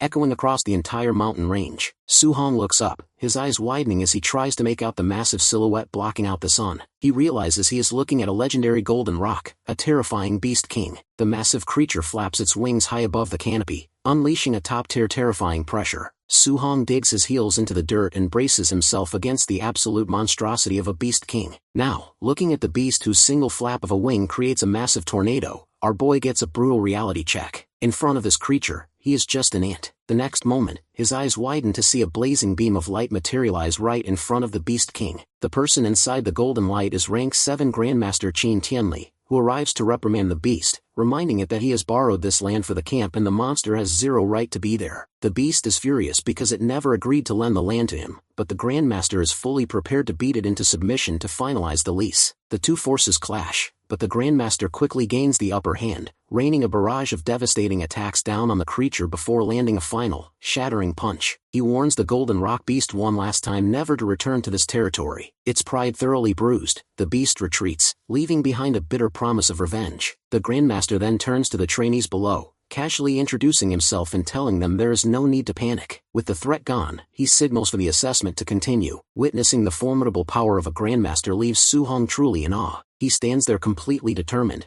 locking in this supreme realm as his ultimate cultivation goal. Meanwhile, the Grandmaster descends to the ground, muttering haughtily to himself that the beast should have just agreed to lend the land in the first place, instead of picking a fight and taking a beating. On the ground, his two assistants, Lin Zhu and Bai Mu, both rank 5 martial artists, immediately flatter his incredible display of power, but the Grandmaster isn't sold on the compliments. Getting straight to business, he orders them to follow him into the monitoring room. He wants to see which of the participants successfully withstood the terrifying pressure of the Golden Rock. Once inside the room, they scan the monitors and notice that many trainees completely collapsed under the Beast King's aura. The first one still standing is one of the prominent rich kids, who was in the middle of hunting a pack of late-stage black tigers when the pressure hit. Upon learning that this boy is the son of the city lord, a man who famously has 100 children, the Grandmaster comments that the city lord finally managed to breed a decent one. 2 other wealthy heirs also withstand the pressure. One of them, a talented girl, relies on her spiritual telekinetic abilities to keep her composure. Beside them, several other prominent names from elite families, who are already at the mid-stage of the Tier 2 martial art rank, manage to stay completely conscious. When the Grandmaster asks if any students from Star City No. 1 school survived the ordeal, an assistant informs him that all 3 of their representatives are merely Tier 1 martial artists who only recently broke through. Hearing this, the Grandmaster instantly loses interest. Suddenly their eyes catch a feat of our boy, who is casually back to fighting ferocious beasts as if the rock's pressure never even happened. The female assistant opens Su-hong's file to read his details to the Grandmaster,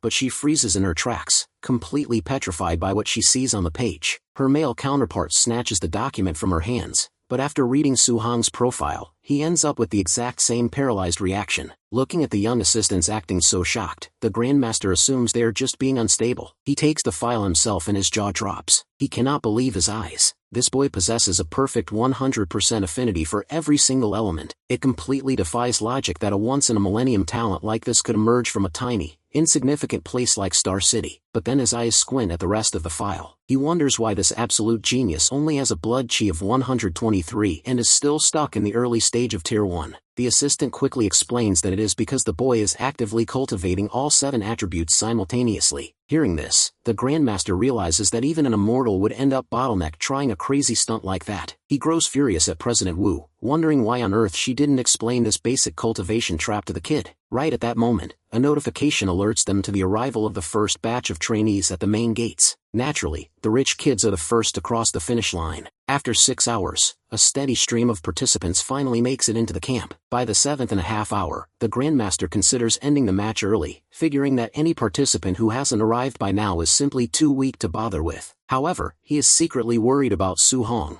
desperately hoping his golden egg hasn't been accidentally eliminated in the wild. Finally, Su Hong walks through the gates, completely drenched in beast blood. He was so intensely immersed in his hunting spree that he entirely lost track of time. As he steps forward, the surrounding crowd murmurs in shock, commenting on the sheer ruthlessness of his blood-soaked appearance. The 2 punks he thrashed earlier glare at him from the crowd, silently vowing to deal with him the moment they are officially inside the camp. The wealthy elite kids also take notice of his dramatic, menacing arrival. A short while later, the 8-hour time limit officially expires, and anyone who hasn't reached the camp is immediately eliminated. An instructor gathers the survivors to explain the fundamental rules of the facility. He outlines the major training areas available to them: the gravity training room, the movement skill training room, the ferocious beast combat room, and the martial arts pavilion. The instructor explains that the martial arts pavilion is where trainees can exchange points for advanced movement skills, cultivation pills, and high-grade weapons, with the highest available tier reaching a rank. The students are ecstatic to hear this, but the instructor immediately drops the catch. They must earn contribution points to access any of these facilities. To get these points, they need to pass various training subjects, with outstanding performances yielding extra bonuses. With the briefing over, the instructor orders everyone to head to their quarters, directing the injured students to follow him for medical treatment. After a short walk, everyone is assigned their rooms. Our boy lets out a sigh of relief when he discovers he has a single room all to himself. This is perfect. It means he can cultivate freely without worrying about anyone spying on his system's secrets. Slowly, alone and undisturbed, he opens his status screen. His frantic hunting spree paid off, netting him a massive 353 martial arts value points. Without a second thought, he invests the points directly into his mortal body stat to max it out. The transformation hits his physical frame instantly. It looks and feels as though he is being burned alive from the inside out, his muscles tightly coiling and his bones hardening as his mortal body value finally reaches a flawless 100%. The system's effect works rapidly on his fatal acupoints, creating an immense, heavy pressure in the air around him. With his constitution fully transformed, even his simplest, most casual physical attack will now carry devastating strength. As the transformation settles, he spots a brand new category manifesting on his screen: the strongest overload body. Realizing this is a spirit rank skill, he can't help but wonder how truly extraordinary it will become once he manages to evolve it further. He stands up, eager to test his upgraded physical limits. Looking around the room, his eyes land on a training weapon provided by the camp, a heavy rod made from a high-grade alloy. The moment he clenches his hand around it, the metal begins to crack and warp under his normal grip, even though the material is rated as a tough Grade C alloy. While Grade C alloys are normally expensive for an ordinary cultivator, he knows they are useless to him now if they bend this easily. He needs to earn contribution points as soon as possible to get his hands on a proper Grade A alloy spear. Remembering the instructor's manual, he recalls that trainees can earn extra points simply by wearing weighted training vests, making him wonder just how many hundreds of kilograms his body can now handle. Meanwhile, over at the camp warehouse, a crowd of trainees is practically worshipping Wang Tianchuo. The young lord is casually putting on a massive 3,000 kilodel weighted vest, scoffing that it still feels a bit too light as he effortlessly jumps up and down. His companions loudly commend his brutal, barbarian-like strength. Up in the monitoring room, the Grandmaster and the instructors are watching the entire spectacle through the screens. A display like this is already expected from Wang Tianchuo, given his legendary barbarian god body. Looking away from the feed, the female assistant reminds the Grandmaster that they still need to intervene and stop Su Hong from wasting his potential by practicing all 7 attributes. The Grandmaster shakes his head,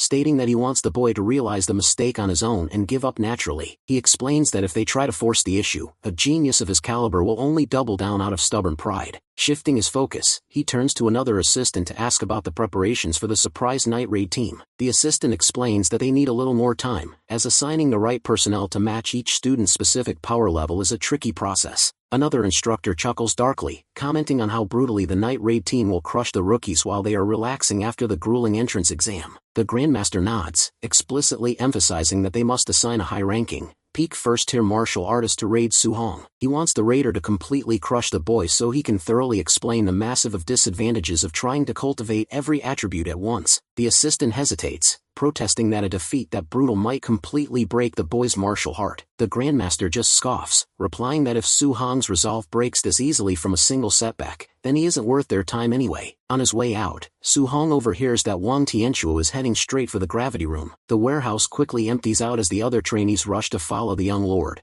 giving our hero the perfect opportunity to test his limits and try on the weighted gear without any prying eyes. First, he locates his smart bracelet, a sleek device provided by the camp that tracks and calculates a trainee's contribution points in real time. Then, he turns his attention to the weighted jackets hanging on the racks. His eyes widen when he spots the absolute heaviest gear available, a massive vest weighing a staggering 10 tons, forged from a super dense heavy alloy. He pulls it off the rack to inspect it, analyzing the weight distribution. He quickly realizes that 10 tons is a bit too much for a baseline training session. If he puts it on now, he won't be able to handle it for long, and it will severely compromise his movement speed and combat form. Stepping down the line, he tests a 5-ton jacket instead. He slips it on and finds that he can still move around with relative ease. Fastening the straps, he wonders about Wang Tianchuo and his crew's choice of training gear. Given their high profiles, he figures they might already be equal to or even stronger than him in terms of raw physical strength. Eager to gauge the competition, he leaves the warehouse to watch their training and see what he can learn. Meanwhile, in the monitoring room, the people are already singing Wang Tianchuo's praises, labeling him a complete beast. On the screen, the young lord walks into the gravity room and immediately cranks the atmospheric pressure up to double gravity, all without taking off his 3,000-kilo weighted vest. When Su-hong arrives at the observation deck, however, he is actually a bit disappointed. Seeing that Wang Tianchuo is only carrying 3,000 kilograms of extra weight, he realizes he may have vastly overestimated the barbarian youth's limits compared to his own overload body. He looks over at his Star City classmates, who are standing near the back of the crowd looking completely dejected. They feel utterly humbled and far behind the wealthy heirs,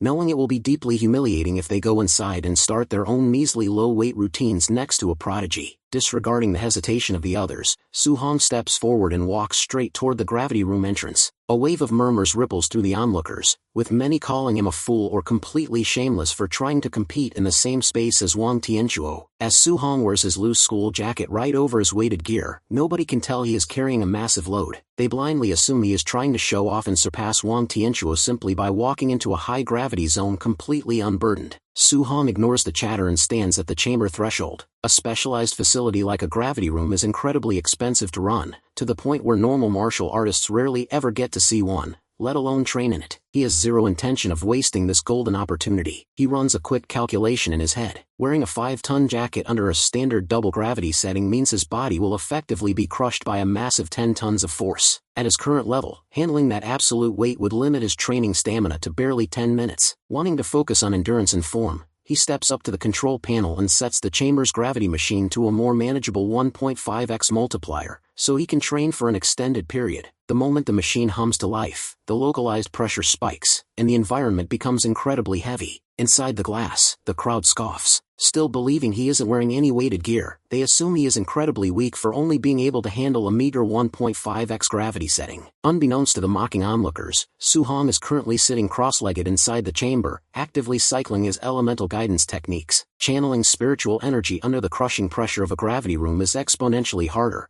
but the immense strain forces his meridians to widen, drastically increasing his cultivation speed. 2 hours of grueling intense hard work pass. Su-hong is sweating profusely, but the breakthrough is undeniable. Aside from his already advanced light and fire affinities, the rest of his elemental attributes successfully surge forward, unlocking their respective level 1 states. The sudden massive synchronization of elements causes his raw blood chi to skyrocket, locking in at an impressive 130 points. Feeling the profound effects of the environment, Su-hong stretches his newly strengthened limbs. If the gravity room can give him results this good, he can't help but feel excited to see what kind of rewards the ferocious beast and movement rooms have in store for him. When he finally steps out of the chamber, his body is visibly exhausted and covered in sweat. The onlookers outside can't help but make another round of snide remarks, loudly wondering how a guy who wasn't even wearing a heavy jacket could be sweating that much from a mere 1.5x gravity session. Before the insults can continue, the arrogant crowd is instantly slapped in the face by reality. Overheated from the intense session, Su-hong calmly unzips and pulls off his outer school jacket to let his body breathe. The moment the fabric drops, the massive, dense metal plates of the 5-ton weighted jacket gleam under the hallway lights, completely visible to everyone in the corridor. The onlookers freeze, staring at the heavy alloy vest in absolute horror. People are still trying to downplay his achievement, blindly assuming he is only wearing a 500-kilo jacket. To them, it's not a big deal, just a decent showing. Obviously, the moment Wang Tianchuo is about to come out, everyone shifts their focus back to the glass, eager to worship the rich brats while treating our boy's training like it doesn't even matter. Wang Tianchuo finally steps out of the chamber, completely drenched in sweat. Lin Xingyi walks up and tells him he is heading to the movement skill training room next to practice his A-rank technique. This immediately catches our boy's attention. While his overload body gives him insane raw strength, his current liability is a complete lack of a high-level movement technique. Naturally, his next destination is the movement room. As usual, a crowd is already gathering to worship Lin Xingyi. The wealthy heir is inside the facility, practicing his A-rank technique, the flying swallow startling cloud steps. The room's automated launchers are set to level 3, firing dozens of high-speed arrows across the floor. Lin Xingyi looks entirely relaxed and elegant, seemingly flying through the barrage as phantom flower patterns scatter around his feet with every step. Our boy really likes the vibe of this technique and decides to copy it. He starts, carefully tracking the footwork patterns. The onlookers immediately start mocking him again,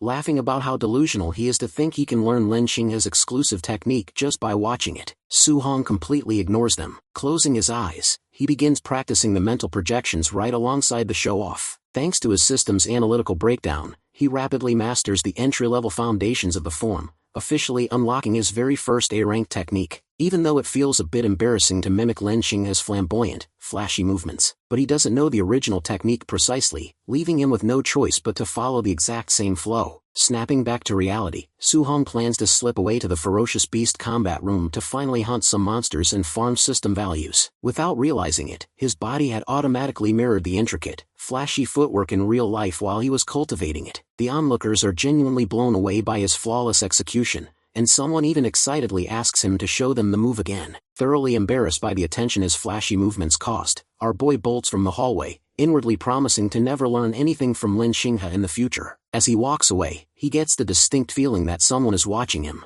It's the exact same duo from the forest, who are currently rushing ahead to set up an ambush right at the entrance of the ferocious beast combat room. When Su-hong arrives at the beast room lobby, he finds Yan and Wang Tiantuo engaged in a heated argument. Yan wants to compete to see who can rack up the most beast kills, but Wang Tiantuo dismisses the idea, arrogantly stating there is no competition since he is naturally superior. This is our boy's first time seeing a spirit reader's combat style in person, so he decides to pause and watch Yan in action before moving forward with his own plans. Looking at her live combat monitor, his eyes widen as he watches her float effortlessly in the air, a feat usually achieved only by high-level grandmasters. With a strange, blinding streak of light, she instantly slaughters 3 high-level, rank 1 black tigers. Another tiger attempts to ambush her from a blind spot, but utilizing her raw spirit power, she immediately binds and freezes the beast's body mid-air before executing it a second later. Su-hong is truly impressed by her tactical versatility. Those strange streaks of light are actually hyperdense flying daggers controlled by her mind. Watching her walk through the air, use telekinesis, and completely control the movements of her enemies, he finally understands why spirit readers are considered so terrifyingly strong in combat. The next moment, everyone in the lobby is stunned as a massive, heavy greatsword suddenly materializes in her telekinetic grip, which she uses to violently cleave a giant snake monster in two. The weapon wasn't anywhere on her person before, meaning it must weigh tons and was pulled from a storage device. Lin Xingyi proudly explains to the crowd that this unique A-rank weapon manipulation technique is exclusive to the spirit rank. The crowd immediately turns their curious eyes toward Wang Tianchuo. If both Lin Xingyi and Yan possess A-rank skills, then the city lord's son must have one too. Xingyi confidently confirms it, bragging that he has mastered a devastating A-rank offensive technique, leaving the surrounding crowd in absolute awe of their elite talent. Meanwhile, Su-hong is highly satisfied with his decision to come to the camp. Hearing that the top trainees are all packed with high-grade A-rank skills gives him plenty of targets to copy. On the monitors, Wang Tianchuo is currently obliterating beasts with a single punch,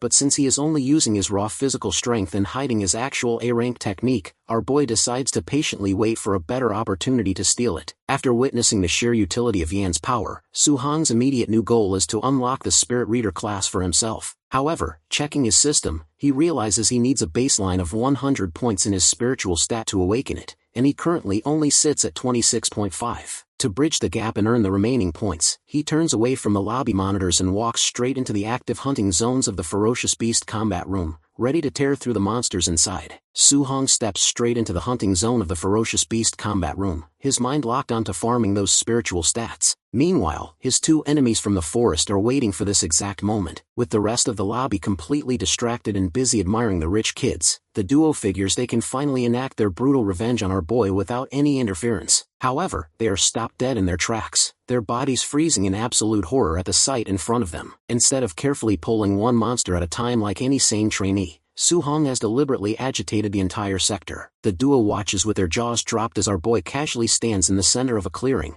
calmly challenging dozens of high-level, ferocious beasts all at once. One of the ambushers trembles, questioning whether they should run and bring an instructor to save Su-hong before he gets eaten alive. His companion shakes his head, muttering that it is already too late for that. Inside the combat arena, Su-hong is fully prepared. The moment the first beast launches itself at his throat, he effortlessly steps back to dodge the snapping jaws. With a quick flick of his hand, he unleashes his void-piercing finger, killing two massive beasts on either side of him in a single breath. He then transitions directly into Xingya's signature footwork, weaving through the chaotic swarm like a ghost, and dropping monsters left and right. Outside the glass, the onlookers stand completely stunned. They watch the monitor in disbelief, knowing in early stage, Tier 1 martial artists shouldn't be able to pull off a stunt like this. Even mid-stage martial artists would have a massive problem being surrounded by dozens of high-level beasts. Suddenly one of the two punks recognizes the flashy footwork. He questions whether Su-hong secretly comes from some prestigious, elite family to know such a high-grade move. His friend gasps, guessing a far more terrifying reality. What if the guy actually learned the technique just by watching Lin Xinghe perform it a few minutes ago? The sheer scale of that genius leaves one of them completely ready to give up on the revenge plot. However, the other punk still can't forget the humiliation of being knees-bounced in the forest. His companion just sighs and tells him to look back at the screen before making any dumb decisions. They both stare at the monitor and go entirely speechless. While they were busy talking, Su-hong has already wiped out the entire room of high-level beasts. Down in the arena, our boy is not happy. He checks his system interface only to see a meager 81 points added to his total. It really is a drag. The stronger he gets, the harder it becomes to earn decent points from lower-ranked monsters. Before he can ponder it any further, the next swarm of beasts triggers and charges into the room. Su-hong doesn't waste any time. When a massive beast tries to tackle him head-on, he delivers a single, raw, physical punch. The shockwave from the impact explodes outward, killing a whole line of monsters behind the target in one shot. The remaining beasts in the room instantly freeze, their survival instincts kicking in as they stare at him in sheer terror. But Su-hong is already moving, ready to hunt every single one of them down to squeeze out more martial arts value points. He systematically clears the room, killing every last monster. Watching the flawless slaughter finally forces both of the plotting trainees to completely give up on their revenge dreams. They sheepishly step back into the main lobby, just as the rest of the crowd is loudly discussing Wang Tianchuo and Yan's incredible combat accomplishments. When a nearby student asks the duo if they managed to get their revenge on the country bumpkin, they nervously sweat and lie through their teeth, claiming they totally handled it. Right at that moment, the doors to the elite chambers slide open. Both Yan and Wang Tianchuo walk out of the combat zone, immediately checking their smart bracelets to compare their contribution points. Wang Tianchuo sits at a massive 280 points, while Yan holds a close 270. The lobby erupts in amazement at the massive numbers. The regular trainees start comparing their own measly, single-digit points to these two absolute monsters, feeling completely depressed. Wang Tianchuo smirks, loudly addressing the crowd to boast that he earned an extra 100 points just from wearing his weighted jacket the entire time, while Yan casually adds that she grabbed a 50-point bonus from her gear as well. The crowd starts doing the math, realizing the gap is so wide that the rest of them can only fight for fourth place at best. Little do they know, the real monster is still inside the arena, quietly stacking up stats that will completely surpass the rich kids before the day is even over. Inside the ferocious beast combat room, the arena is completely painted in blood, the floor littered with the mangled corpses of dozens of beasts. Su-hong stands in the center of the carnage, sweating profusely and catching his breath after the relentless, exhausting hunt. Although he didn't quite reach his astronomical goal of earning 735 martial arts value points, his smart bracelet tells a different story. He looks down to see he has racked up a massive 700 contribution points. Satisfied with his haul, he decides to head straight to the martial arts pavilion to go shopping.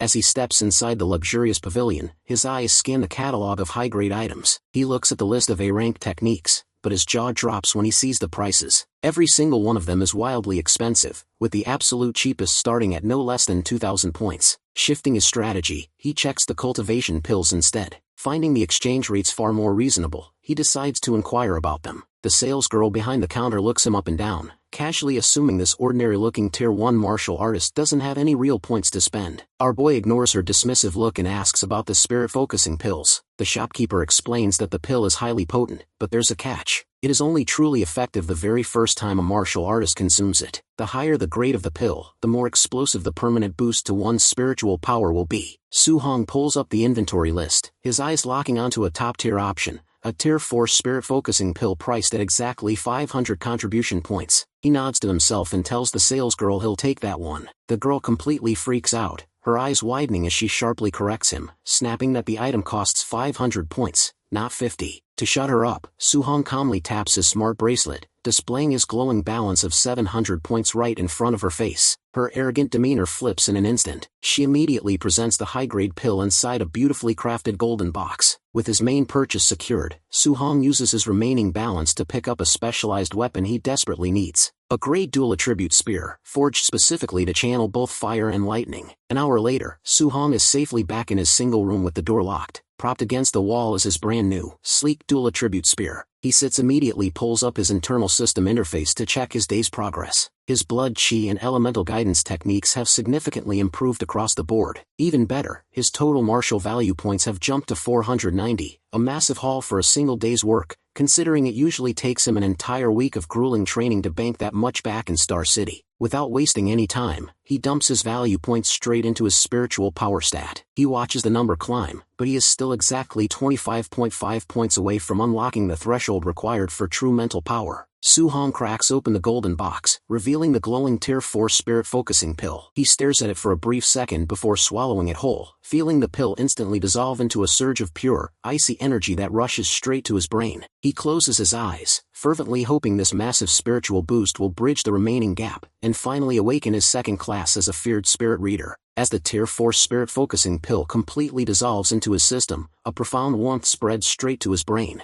The exhausting tension in his nerves rapidly melts away, and his mind becomes impossibly clear. Suddenly, his sensory perception explodes outward. He can feel the subtle shift of the air currents in the room and sense everything around him with absolute precision. Checking his interface, he sees his mental power shoot up by a full 24 points. His chest tightens as he looks at the final tally. He is exactly a half point away from the threshold required to activate the Spirit Reader class. He lets out a frustrated sigh, instantly regretting his timing. If he had known he would be this close, he would have hunted just one more beast before leaving the arena. But he quickly shakes it off. There is no use crying over spilled milk. His physical body is completely exhausted and desperately needs rest, so he resolves to close his eyes and farm that final, measly half-point first thing tomorrow. Meanwhile, over at the Dark Camp warehouse, the elite night raid team gathers to discuss why they have been summoned. Among them is Bujin Feng, a total big shot at the prestigious martial arts university. He is already annoyed about being dragged out for a routine rookie hazing, but when he pulls up the file of his assigned target, his temper flares. He looks at his comrades, who have all been assigned to ambush the 3 legendary rich prodigies of the camp. Then he looks back at his own target, Su-hong, whose registered blood chi sits at a pathetic 123 points. Bujin Feng can't comprehend why he, one of the strongest martial artists on the entire raider squad, is being tasked with taking down such lower-level trash. Before the complaints can get any louder, Grandmaster walks into the warehouse, cutting off their discussion. Bujin Feng steps forward immediately, bluntly complaining that he has been assigned to attack a weak early-stage Tier 1 martial artist. The Grandmaster smiles faintly, correcting him by explaining that Su-hong's actual combat power is more than enough to rival a high-tier, Peak Tier 1 martial artist. The revelation makes the other raiders pause, murmuring among themselves and wondering what kind of bizarre monster this Star City kid actually is. The Grandmaster then tightens the mood, emphasizing that the bulk of Su Hong's file is strictly classified. Jin Feng will just have to find out what makes him special once they clash. Jin Feng still feels incredibly insulted. He has zero desire to bully a Tier 1 rookie when his own blood chi sits at a massive 500 points, putting him right on the verge of breaking through to Tier 2. Seeing his hesitation, the Grandmaster leans in, dropping a chilling command. He doesn't want Jin Feng to just beat the boy. He wants him to thoroughly dismantle and cripple Su Hong's confidence in combat, forcing the kid to completely rethink his current life choices and cultivation path. Jin Feng blinks, taken aback by the sheer malice of the order. He starts to ask if the old man has some kind of personal grudge against the kid, but the words catch in his throat. The Grandmaster lets out a terrifying, wicked smile that sends a shiver down everyone's spine, making Jin Feng inwardly feel incredibly sorry for whatever nightmare is about to hit our boy. With the final orders delivered, the Grandmaster waves his hand, sending the raid team out into the dead of night to ambush their targets. The next moment, the entire camp erupts into pure chaos as the night raid team strikes. Trainees are ambushed completely out of nowhere, some caught in deeply embarrassing, indecent states as they are dragged out of bed. Su Hong's sharp senses alert him to the commotion outside a split second before danger arrives. The moment Jin Feng bursts through the door and launches a vicious attack, Su Hong blurs to the side, dodging the blow. The sheer force of the raiders' strike shatters the wooden bed into splinters. Keeping his composure, Su Hong's mind races with a wild guess, assuming that Jin Feng must be an infiltrator from the myriad races, a hostile faction known for hunting down human geniuses to weaken the nation's core strength. Ripping his brand new dual attribute spear, he readies himself to test the intruder's strength. Jin Feng, still completely underestimating his target, smirks as he readies his weapon to crush the rookie. However, looking closely at his opponent under the moonlight, Su Hong is taken aback to realize the attacker is actually a human, and a peak, high-tier, first-tier martial artist at that. Instead of complaining about the unfair matchup, a thrill goes through him, realizing this is the perfect opportunity to farm the massive martial arts value points he needs to unlock the Spirit Reader class. Without hesitation, Su Hong thrusts his spear straight toward Jin Feng. The raider's eyes widen in shock because he cannot believe an early-stage martial artist is choosing to clash head-on, instead of desperately trying to dodge. As their weapons meet, the sheer impact forces Jin Feng to realize that the Grandmaster was actually understating the boy's strength. Parrying the blow, his mind spins as he analyzes the exchange, wondering how an ordinary rookie like Su Hong could possibly possess this level of monstrous power. Meanwhile, Su Hong's confidence peaks. This isn't the first high-tier, first-order opponent he has faced today, and he has zero intention of losing. He drives his spear forward in another lightning-fast thrust. For a brief moment, Jin Feng is stunned, fully realizing our boy is an absolute freak of nature. Shaking off the shock, the university elite unleashes his full power, knowing that a true battle between warriors is determined by more than just raw strength. As a fire attribute martial artist, Jin Feng readies his weapon,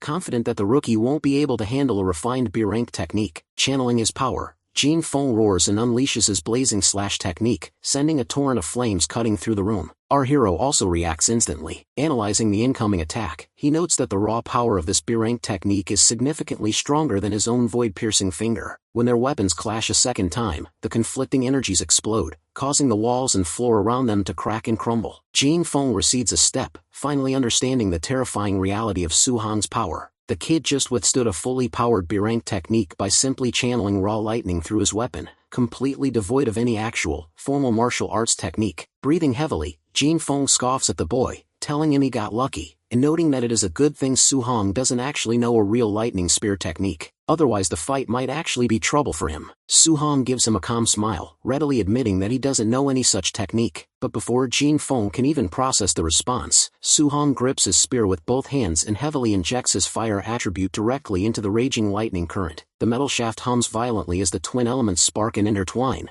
leaving poor Jin Feng completely petrified as he stares at a theoretically impossible raw elemental fusion technique. Jin Feng is literally breaking out into a cold sweat. It is a universal law in their world that different elemental attributes cannot be fused together because they naturally repel each other, often with catastrophic results. Yet right now, he is witnessing a legendary phenomenon unfolding before his very eyes, the perfect fusion of lightning and fire. Without giving his opponent any time to process the shock, Su Hong thrusts his spear forward, unleashing the full weight of the fused attributes. Jin Feng desperately tries to deflect the strike with his blazing slash, but his defense is completely overwhelmed. The raw, volatile mixture of fire and lightning erupting from the spear violently roasts the senior student, blasting him straight through the bedroom window and sending him crashing down to the courtyard outside. Watching his opponent fall, Su-hong checks his interface and sees that he has finally earned the remaining 7 martial arts value points he needed. It is more than enough to cross the threshold and officially break through into the Spirit Reader class. Just a few seconds prior, Grandmaster was casually walking towards Su-hong's room. He had already prepared the entire speech he was going to deliver to the boy, planning to use the rookie's inevitable defeat at the hands of Jin Feng to lecture him into giving up his foolish dream of cultivating all 7 attributes. He could not have been more wrong. The next moment,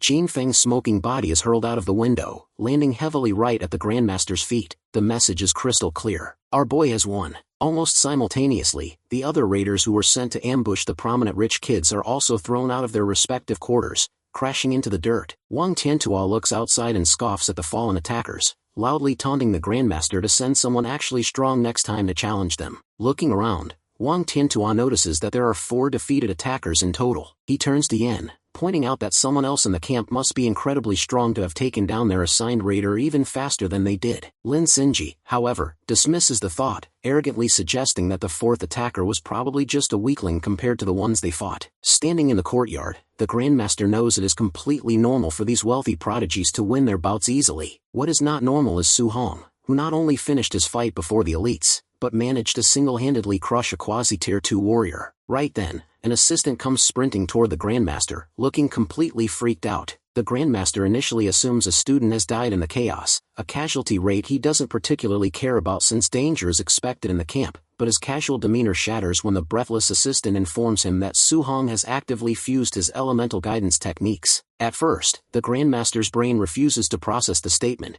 but then a wave of pure panic hits him as he reiterates that such a feat is completely impossible. The assistant insists on the reality, explaining that he personally witnessed the fire and lightning fusion technique on the live monitor. He adds that if he doesn't believe him, he can ask Jin Feng himself. Still groaning on the ground, the defeated warrior weakly confirms his words. The Grandmaster instantly becomes incredibly hyped. He loudly recalls that the last time in history someone successfully fused 2 distinct attributes, it took that legendary figure a grueling 10 years of meditation to accomplish, yet Su-hong has managed to do it in less than a month. Proudly, the Grandmaster declares that our boy is no longer just a monster. He is a falling star from the purple microconstellation, a true dragon born into their world. The female assistant listens to the praise, thoroughly confused. She asks the Grandmaster if a fusion technique is really so powerful that it allows a mere early-stage martial artist to easily defeat a quasi-tier 2 warrior. When the Grandmaster firmly confirms just how terrifyingly superior that combat power is, she looks up at him and questions why, if it is truly that formidable, they don't actively encourage all cultivators to master it. The Grandmaster answers that it's because the technique is not only insanely difficult, but it can also completely ruin a warrior's cultivation career. No one wants to stay stuck as a tier 1 warrior for their entire life, even if they do eventually succeed. But what Su-hong just did is a straight-up miracle. The Grandmaster hypes himself up, hoping that raising our boy right will reward them all, since the kid has the potential to defeat the emperors of the 10,000 races with a single move. His assistants quickly snap him out of his little fantasy, asking him to imagine what would happen if Su-hong actually manages to fuse all 7 techniques. The Grandmaster promises right then and there that he won't let our boy practice all 7 attributes at once, deciding it's better to keep him stuck trying to master a 3-attribute fusion before forcing a breakthrough. One of the assistants points out that he must have some kind of special constitution based on the brutal way he crushed Jin Feng. The Grandmaster immediately shouts at him for not pointing out such an important detail sooner. Then, the whole group starts calculating our boy's actual power. He just crushed a warrior who possesses 4 times more blood chi than him, which makes the Grandmaster wonder if his physical constitution is something completely heaven-defying. Now the Grandmaster really wants to test our boy's true power. For this exact purpose, he orders his minions to organize a proper match, pitting our boy directly against the 3 rich geniuses of the camp. While the Grandmaster is busy organizing his upcoming match, our hero is investing his hard-earned points into his spiritual stats to finally awaken the Spirit Reader class. As the new ability actively cultivates inside his body, it feels as though he is growing a bizarre third eye or an extra limb. The sensation is completely unfamiliar and eerie, sending a strange shiver through his consciousness. When he is done cultivating, he immediately tests his newfound skills right in his bedroom. He focuses his mind on his bed,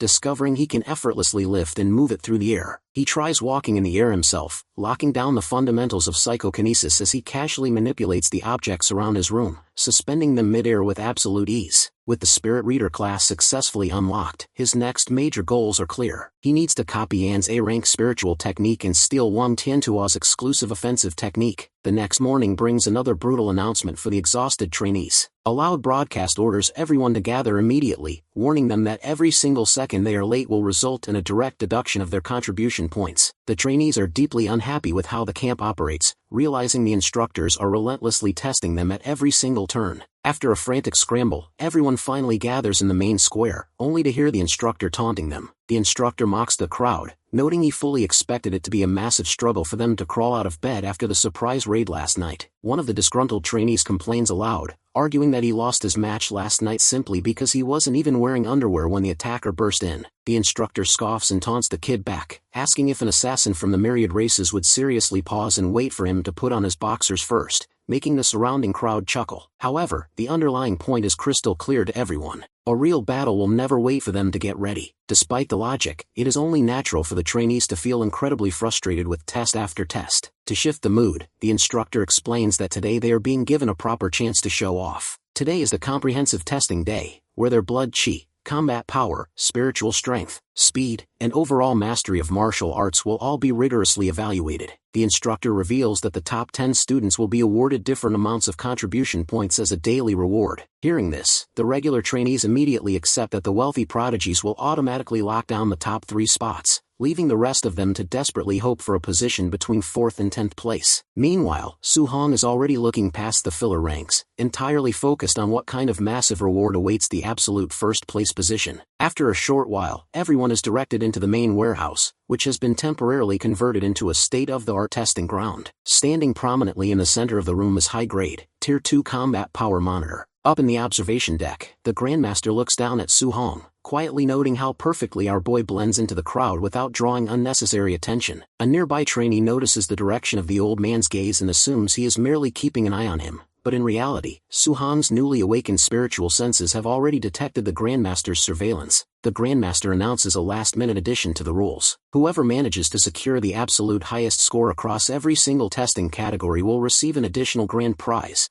a choice of any premium A-rank martial art or movement technique. The announcement instantly hypes up the entire room, though the regular trainees quickly deflate. But realistically, only one of the 3 elite rich kids stands a chance at claiming such a prize. The 3 wealthy heirs are equally fired up. Even in prestigious families, genuine A-rank techniques are incredibly rare and heavily restricted. Yen is visibly hyped, already planning which techniques she wants to add to her arsenal, while Lin Xingya aims for a skill that can complement his existing footwork and make him even faster. Meanwhile, the Grandmaster watches the monitors intently, eager to see Su Hong's true, unbridled potential. To start off the evaluation, the Grandmaster calls the 3 big shots to the front to take the test first. The crowd is deeply disappointed by the ordering. With the prodigy setting astronomical benchmarks right out of the gate, nobody will have the heart or the confidence to step up after them. Any normal student called forth will be completely crushed by the sheer point disparity. Sure enough, the instructor calls out the 4th participant, Su Hong. Our boy isn't surprised at all, having already predicted that the instructors would pull a stunt like this. The surrounding trainees immediately look at him with pity. As he was the very last person to crawl into the camp during the entrance exam, the crowd universally assumes he is the weakest link in the entire roster. They start whispering their own theories, with one student guessing that the Grandmaster is doing this as a twisted motivational tactic, putting the absolute geniuses first and the weakest country bumpkin immediately after to shock the rest of the camp into working harder. The evaluation begins with the raw physical combat power test, followed immediately by the martial arts combat power test. Lin Xingyi is up first. He steps up to the massive combat monitor, a machine notorious for being incredibly strict with its ratings, and delivers a standard, unaugmented punch. The screen flashes, locking in a score of over 4,000 points. The onlookers erupt into chatter, amazed that he can secure such a massive number in raw physical strength, which is supposed to be his weakest attribute. Standing in the queue, Su Hong's eyes burn with anticipation. He has zero interest in the crowd's gossip. He is entirely focused on analyzing Lin Xingyi's movements, hoping the wealthy heir will unleash a high-level offensive martial art so he can copy it on the spot. Lin Xingyi doesn't disappoint. Stepping back, he channels his energy and unleashes his cloud-hidden gale punch. The monitor blares as the score skyrockets to 5,600 points, causing the crowd to buzz with excitement over the fact that his secondary skill is already this terrifying. Through his system interface, Su-hong instantly analyzes the move. It is a solid B-rank, wind element martial art, and by simply watching the execution, our boy acquires the skill effortlessly. He notes that activating this punch will instantly boost his own combat power by a clean 1,600 points. Yen steps up next, casually tossing a sarcastic comment to her companion about his average performance. Lin Xingyi just snorts and wishes her good luck. Since she is a specialized spirit reader, Yan's raw physical body is naturally weaker, but her standard punch still registers a highly respectable score of over 3,000 points. Then she readies herself for the martial arts portion. She then activates her exclusive A-rank spirit weapon condensation art, manifesting a dense aura around her attack. The moment the technique is deployed, Su-hong's system locks onto the spiritual frequencies, instantly copying and mastering the A-rank art for himself. Watching his interface update with the legendary skill, our boy flashes a hidden, highly satisfied smile. He is thoroughly glad he came to this training camp. At this rate, he can only imagine how many more overpowered techniques and secret arts he is going to steal before the evaluations are over. Yin uses her technique on the testing monitor and locks in almost 6,000 points, instantly edging out Lin Xinghe. The entire warehouse erupts into chatter about the explosive, raw power of a spirit reader. Everyone starts discussing how a spirit reader's mental power allows them to walk on air and manipulate objects mid-flight,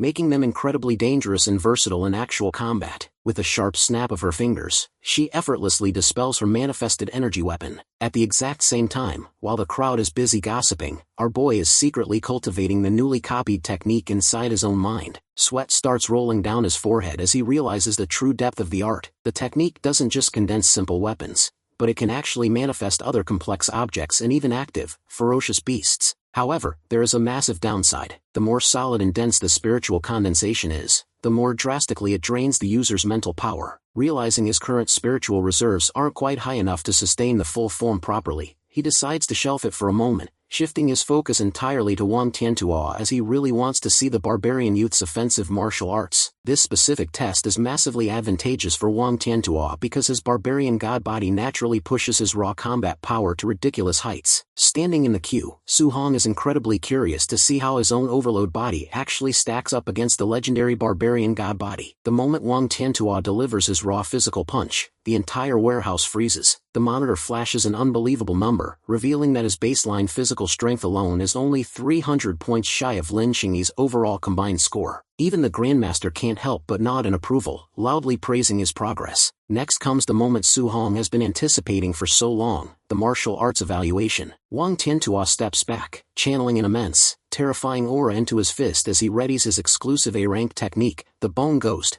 Nether Fire Fist. Seeing the complex energy pathways ignite across Wang Tiantuo's arm, Su-hong's system locks on, instantly copying and loading the entire skill into his database. Our boy can't help but celebrate the massive steal. If he had tried to purchase this exact A-rank technique from the martial arts pavilion, it would have cost him a staggering 2,800 contribution points. Wang Tiantuo drives his fist forward, striking the tester with an explosive boom. To everyone's absolute shock, the monitor blares a massive 7,534 points. A wild commotion erupts in the audience. Everyone is losing their minds over the fact that despite his blood chi only being at 350 points, his combat power is barely 500 points away from matching a middle stage tier 2 martial artist. Looking at the screen, the Grandmaster comments on how the City Lord has always dreamed of having a true Grandmaster among his children, and Wang Tiantuo is well on his way to fulfilling that dream. With those kind words ringing out, the heir confidently leaves the stage. Now it is finally our boy's turn. The surrounding crowd immediately looks at him with pity, whispering about how utterly embarrassing it is for him to go right after those three absolute monsters. They expect his score to be a complete joke compared to the rich brats. Su-hong completely ignores the chatter and calmly walks up to the stage. As usual, the first phase evaluates raw physical strength only. Locking his eyes on the monitor, Su-hong's mind is completely set on grabbing that first place grand prize. He takes a deep breath, winds back, and punches the machine with every ounce of his unaugmented physical power. The impact rattles the warehouse floor, and the crowd goes dead silent. The monitor flashes, locking in a raw physical score of 6,551 points. Everyone stands frozen, openly questioning if the testing machine just broke. The jaw-dropping number instantly catches the attention of the three rich kids, whose smug expressions completely vanish. They absolutely did not expect a random country bumpkin to possess this level of raw physical force. While the crowd is still reeling, Su-hong calmly asks the Grandmaster if he can proceed to the martial arts phase. Meanwhile, his internal system finishes processing and fully loads the Bone Ghost Nether Fire Fist he just stole from Wang Tiantua. This brutal, heavy-hitting technique actually suits his overload body perfectly. Up in the observation area, the Grandmaster asks his female assistant to guess how many points Su Hong will score with his martial technique. The assistant reminds him that despite the kid's undeniable physical talent, he doesn't come from a prestigious family, meaning he likely doesn't have access to any high-grade martial arts to boost his score. The Grandmaster just smiles, already anticipating that a freak like Su Hong definitely won't be using some low-level, trash-tier skill. Within a matter of seconds, Su Hong completely masters the entry-level foundations of the Bone Ghost Nether Fire Fist to 100%. The aura suddenly erupting around his hand is instantly noticed by everyone in the room. The very next moment, Su Hong unleashes a devastating punch. The sheer force of the impact creates a blinding shockwave of light and pressure, forcing the onlookers to cover their eyes for a brief moment. When the dust finally settles, the entire warehouse gasps in horror. The monitor is blinking a mind-numbing score of over 9,000 points. Under normal circumstances, a standard A-rank technique maxes out right around the 9K threshold. The Grandmaster's assistant stares at her tablet in complete disbelief, muttering that the data must be garbage because there is no logical way a student with a registered blood chi of only 123 points can output that much power. The three wealthy heirs are completely baffled. Lin Xingyi rapidly calculates the benchmarks in his head,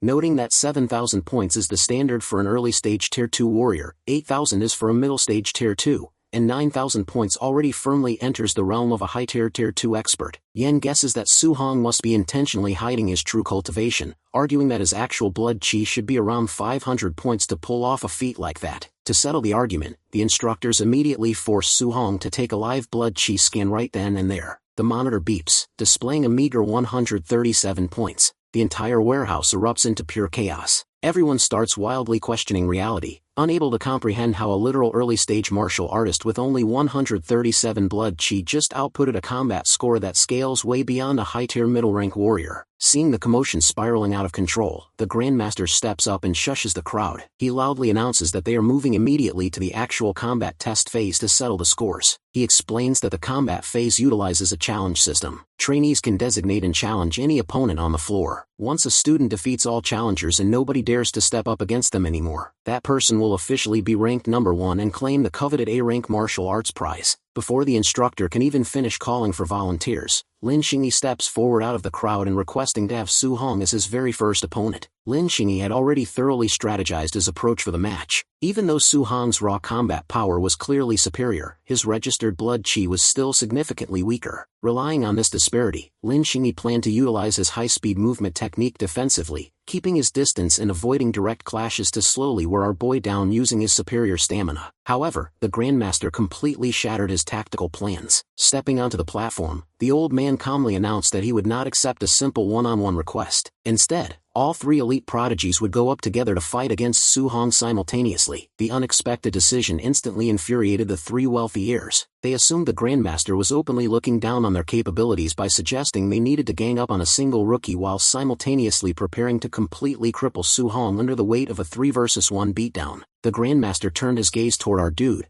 asking him directly if he had any personal objections to the arrangement. Su Hong calmly shook his head. His nonchalant attitude earned a sharp scoff from Lin Xingyi, who muttered that the country bumpkin was being entirely too cocky for his own good, reiterating that he alone could have given our boy a difficult time. The buzzer sounded, signaling the official start of the match, and the three prodigies immediately rushed forward. Lin Xingyi's strategy was to instantly blast his high-speed movement technique to its absolute limit. His plan was to wait until Su Hong was fully engaged with Wang Tianchuo and Yan and then unleash a lethal ambush from a blind spot. He was completely confident that even with Su Hong's reaction speed, our boy wouldn't have enough time to track a high-speed flanking maneuver. What the wealthy heir failed to realize was that our boy was already vastly faster than him. Before Lin Xingyi could even complete his dash, a shadow blurred across his vision, and Su Hong materialized directly behind him. Fortunately for Lin Xingyi, his teammates screamed out a frantic warning just in the nick of time. At the absolute breath of a hair, he managed to pivot on his heel, narrowly dodging a devastating backhand strike as he rapidly stepped back. He warns his friends to watch out for the kid's freakish baseline speed. On the other side of the ring, Su Hong suddenly felt a bizarre, heavy pressure clamping down around his consciousness. It was Yan,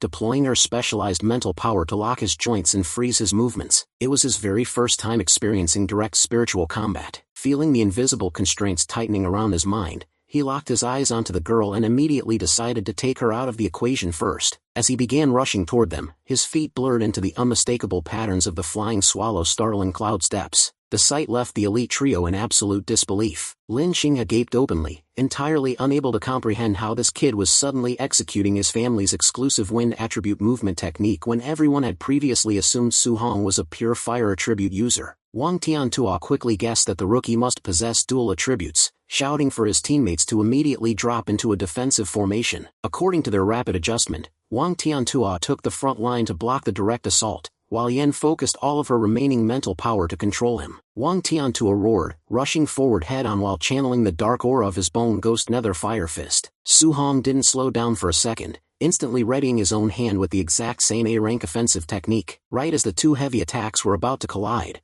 Yen triggered her spiritual restraint, successfully freezing Su Hong's body mid-stride. The sudden paralysis became a massive headache for our boy, locking him in place just as Lin Xinghe closed the distance from the flank, aiming a vicious, wind-infused kick directly at his ribs. Watching the coordinated assault unfold from the observation deck, even the Grandmaster began to ponder if he had made a massive mistake by throwing Su Hong against all three geniuses at once. Yan's spirit reader abilities were incredibly oppressive. Historically, there were only two definitive ways to break free from a spiritual lock, either through overwhelming raw physical power or by possessing a superior mental capacity. The Grandmaster knew Su Hong possessed insane physical strength, but he heavily doubted it would be enough to break the psychic chains of a trained spirit reader before the other two landed their finishing blows. His worried thoughts were cut short when he noticed a calm, confident smile spreading across our boy's face. The next moment, Su Hong unleashed the pure, unbridled brute force of his overload body. The explosive physical kinetic energy violently shattered the invisible psychic chains, forcibly dispersing Yan's mental power with such raw velocity that the backlash caused her to cough up a mouthful of blood. In the exact same split second, Su Hong reached out with blinding speed. His left hand clamped tightly around Lin Xingji's incoming ankle, while his right palm slammed forward, perfectly catching Wang Tianchuo's fist mid-air. He had simultaneously blocked both physical finishers while completely overpowering a specialized spiritual assault. The onlookers stared at them with wide, terrified eyes, instantly dubbing Su Hong an absolute humanoid beast. But that initial clash was just the trailer for what was coming.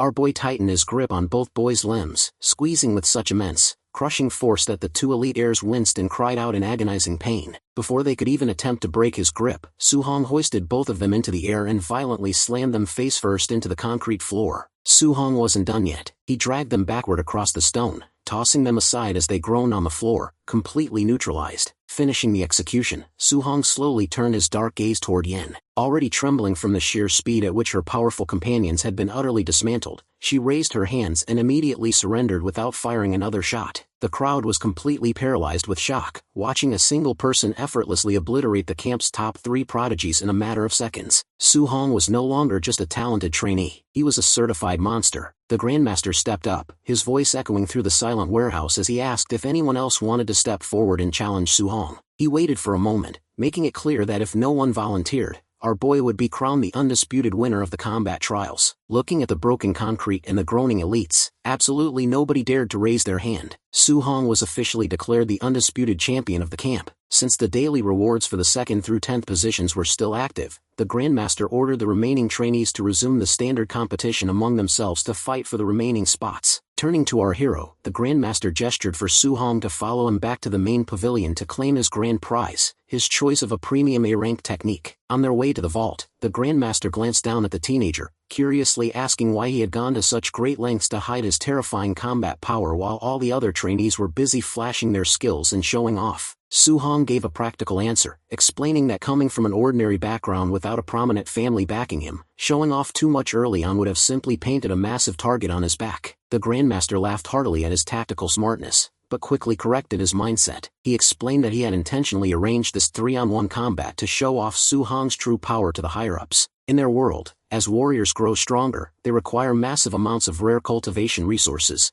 and those resources are strictly concentrated on recognized geniuses. By proving his absolute dominance, the Grandmaster could easily secure top-tier funding for him. He advised our boy never to hide his power inside the camp again, expressing his full, unyielding support. When they finally arrived inside the restricted vault of the martial arts pavilion, the Grandmaster ordered his assistants to bring forward the complete registry of their A-rank techniques. He told Su Hong he could choose absolutely anything he liked, offering to provide personal advice if our boy found the choices confusing. To narrow it down, the Grandmaster asked which high-level techniques he already knew. When Su-hong casually mentioned that he had already mastered Lin Xing's family technique, the Grandmaster froze in his tracks. His brain scrambled because that specific movement technique wasn't even in the camp's database, meaning Su-hong had learned and fully replicated it simply by watching Lin Xing use it a single time during the morning test. As Su-hong calmly confirmed the fact, the Grandmaster's expression turned entirely blank, staring at our boy in absolute silence as he fully realized the terrifying scale of the monster standing right in front of him. Meanwhile, the pavilion's receptionist watches from the side, silently wondering about the identity of this random kid whom the Grandmaster personally escorted into the restricted vault. Scanning the vast repository, the Grandmaster notices that Su-hong already possesses high-tier offensive and movement skills. He suggests our boy go for the Flame Cage technique, an A-rank control art that condenses fire spiritual energy to trap enemies. The old man explains the core mechanics of high-level combat. Standard offensive techniques usually require attaching spiritual energy directly to a weapon or the body, but control-type techniques require the user to project and manifest spiritual energy entirely outside the physical form. Under normal circumstances, even Tier 3 martial artists struggle to manage this, let alone a Tier 1 rookie, but Su-hong is obviously a special case. To prove his point, the Grandmaster demonstrates the technique right there. He ignites a small spark, instantly expanding it into a massive, burning cage of fire. He explains that even though a control art lacks raw, explosive striking strength, it is incredibly handy on the battlefield. Once the cage successfully traps the enemy, the user can easily condense a lethal arrow of flame right inside the enclosure, ensuring an instant, defenseless kill. The Grandmaster proudly claims that normal warriors can attack while simultaneously maintaining the cage,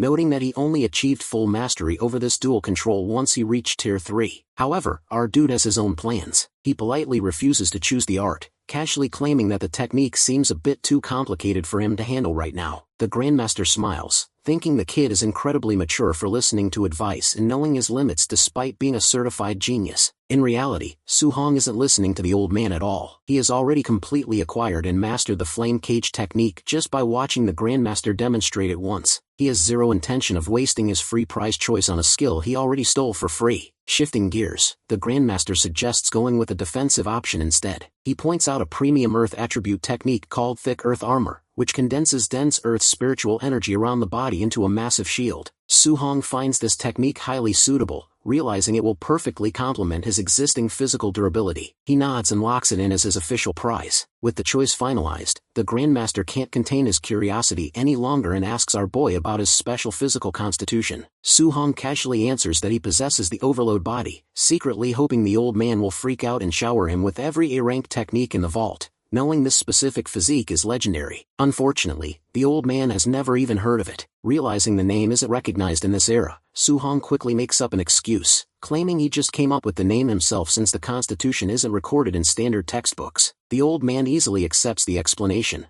commenting that whatever the name is, it is a truly great power, considering the rookie was able to effortlessly shrug off Wang Tiantuo's punches as a mere Tier 1 martial artist. Right at that moment, the Grandmaster's phone rings. It's his female assistant, who screams into the receiver in a total panic, informing him that she just checked the arena metrics and discovered Su-hong was actually wearing his weighted training jacket during the entire 3-on-1 match. The Grandmaster looks over at our boy, practically having a mini heart attack on the spot, realizing the kid was casually dominating the camp's top 3 elites while actively nerfed by a massive weight restriction. The old man has to mentally console himself, reminding his racing brain that standard logic simply does not apply to a freak of nature like Su-hong. He immediately orders our boy to take the jacket off, promising him that he will have plenty of incredible rewards soon enough once they challenge the other elite camps. Su-hong complies and unzips the vest. A nearby pavilion worker steps forward, asking him to hand the jacket over so she can cart it back to the warehouse. Our boy politely warns her that it's extremely heavy, but the woman ignores him, confidently stating that as a manager of the pavilion, she handles heavy gear all the time. The next second, her eyes almost pop out of their sockets. The moment Su-hong lets go, the sheer, concentrated mass of the vest proves way too heavy for her to hold, crashing straight out of her hands and literally fracturing the concrete floor. As Su-hong stares at the cracked tiles, completely unable to believe his eyes, The kid just systematically dismantled 3 top-tier prodigies while casually carrying 5 tons of extra dead weight. This revelation completely changes his plans. The Grandmaster grins, telling Su Hong that he has a highly specific, legendary technique in mind for him now. He explains that this specific art belongs to a powerful Grandmaster based in Yang City who also utilizes a spear, just like Su Hong. It is an A-rank Thunder Spear technique, and its raw destructive power sits among the absolute strongest even within the A-rank tier. The plan is simple. The Grandmaster is going to take Su Hong straight to Yang City tomorrow morning. Our boy will publicly challenge that Grandmaster's top disciple, and once he wins, the legendary spear technique will be his. In reality, the Grandmaster simply wants to use Su Hong to aggressively show off, since the Yang City faction leader, Jiang,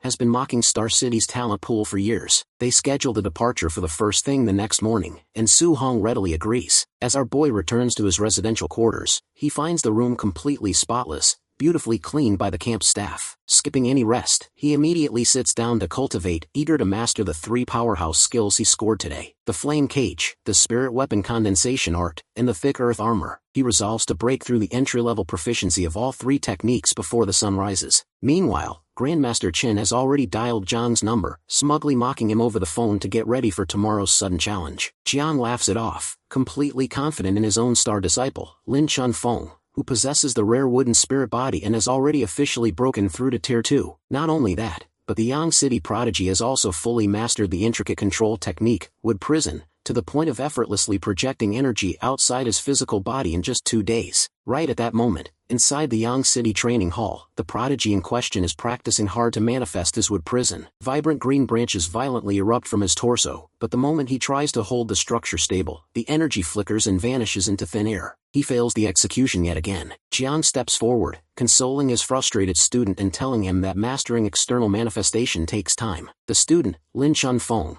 grits his teeth and promises his master that he will fully lock down the technique within a month. Hearing this, Jiang smirks and brags back into the phone to Qin, mocking how his disciple is a true prodigy who can master a high-level control technique in weeks, whereas it took Jiang himself 3 grueling months during his youth. He snorts, telling Qin that a true genius like Lin Chunfeng shouldn't be bothered by a random challenger from a backwater camp. Grandmaster Qin grows absolutely furious hearing the blatant disrespect, but before the old man can even shout a retort, Jiang casually hangs up the phone. Turning back to his disciple, Jiang chuckles and tells Lin Chunfeng to go easy on whatever student Grandmaster Qin brings tomorrow. He instructs him to intentionally make the match look like a close, evenly fought battle, showing a bit of mercy just to save the old man's face. Lin Chunfeng confidently assures his master that he can easily rely on his acting skills to fake a tight match. By the afternoon of the following day, Su Hong and the Grandmaster touch down in Yang City. It is our boy's very first time experiencing the thrill of supersonic flight alongside the Grandmaster. The moment they arrive at the venue, Jiang struts out to greet them, immediately scanning our boy to check his cultivation level. When he realizes Su Hong is just an early-stage Tier 1 martial artist, he lets out the exact same dismissive, underestimating reaction as everyone else. He sighs, realizing that his disciple will have to put in some serious effort into his acting performance just to make a fight against a Tier 1 rookie look close. Noticing the smug looks,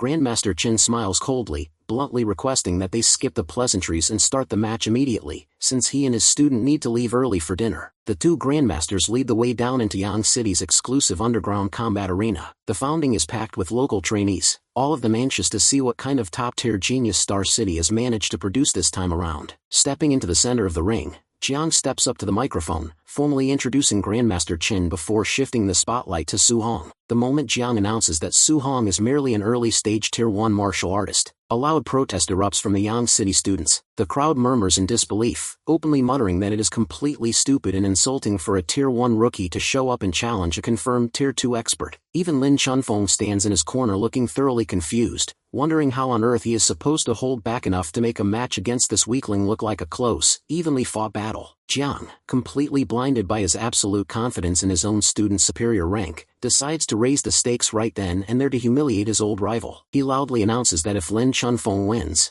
Grandmaster Qin must personally teach the Yang City prodigy a premium rank skill. But if Su Hong somehow pulls off a miracle and wins, Jiang promises to not only hand over the coveted Thunder Spear technique, but he will throw in an additional unrestricted rank technique from his own private vault. Grandmaster Qin smirks, dryly thanking Jiang for being such a nice, generous guy. Inwardly, Jiang just chuckles, completely convinced there is mathematically zero chance for a Tier 1 country bumpkin to overcome a Tier 2 genius. With the massive bets locked in, both opponents step up to the center line to face each other. Jiang glances at his disciple, subtly reminding Lin Chunfeng to tightly control his strength so he doesn't accidentally kill the Star City representative. Lin Chunfeng nods. He genuinely seems like a decent person, and his main concern right now is figuring out how to execute his attacks safely without permanently injuring Su Hong. As they square off, Lin Chunfeng notices that Su Hong has entered the ring completely empty-handed, missing his trademark weapon. When he asks about it, Su Hong calmly answers that he doesn't need a spear for this specific fight. Su Hong's expression tightens, instantly assuming our boy is just being incredibly cocky and arrogant. In reality, Su Hong is just being practical. The only spear technique he currently knows is a basic C-rank skill, which would be completely useless in a high-tier battle. Instead, he plans to rely entirely on his newly acquired arsenal of rank techniques, none of which require a weapon. The starting buzzer blares, and Lin Chunfeng rushes forward, burning with curiosity to see what the kid can actually do. He throws a swift opening strike, but Su Hong blurs out of existence, effortlessly dodging the blow by deploying his flying swallow startle in cloud steps. The smooth evasion keeps Lin Chunfeng's interest piqued, realizing the rookie has somehow mastered a high-level wind attribute movement skill. But as he pivots to chase him down,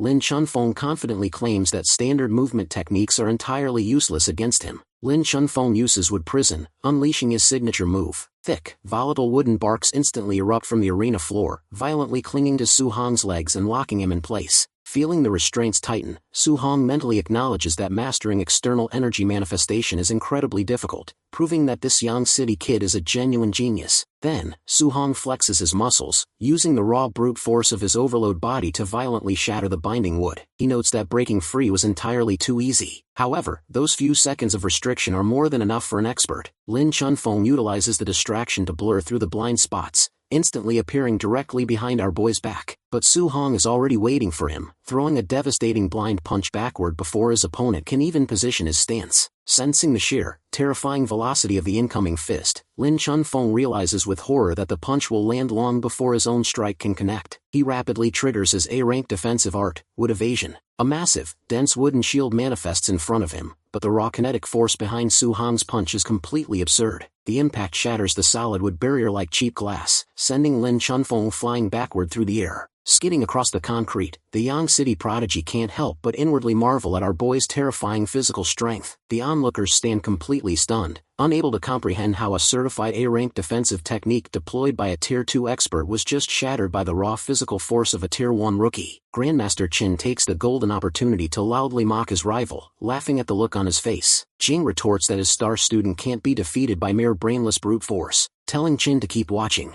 Back on the arena floor, Su Hong doesn't give his opponent a single breath to recover. He closes the distance instantly, driving a heavy kick toward Lin Chunfeng's chest, but his foot passes straight through a hollow afterimage. Lin Chunfeng materializes several meters away, as he claims that he also happens to know a premium A-rank movement technique. He looks at our boy and politely asks him to surrender, openly admitting that our boy is incredibly strong and has already forced him to push his limits. He even confesses that if they were the exact same cultivation rank, he wouldn't be able to match Su Hong at all. Su Hong doesn't answer with words. Instead, he snaps his fingers, instantly triggering the flame cage technique right around Lin Chunfeng's position. A towering, roaring cylinder of fire violently seals the young city prodigy inside. Lin Chunfeng is initially shocked to see a complete beginner projecting an A-rank control type art so effortlessly, but he quickly keeps his composure. He assumes that since Su Hong is a lower-rank martial artist, his spiritual reserves will be heavily limited. Our boy won't be able to maintain a complex external control cage for very long. Lin Chunfeng decides he just needs to stay defensive and wait for the cage to naturally collapse from energy exhaustion. Up in the observation lounge, both grandmasters jump out of their seats in absolute shock. Zhang is in complete disbelief, unable to comprehend how a Tier 1 rookie is successfully maintaining an advanced external control technique. But then he notices the equally shocked expression plastered across Grandmaster Qin's face. Zhang's confusion deepens. He can't understand why the old man looks completely horrified when he is supposed to be the very mentor who taught Su Hong the skill. Before Qin can even attempt to explain the absurdity of the situation,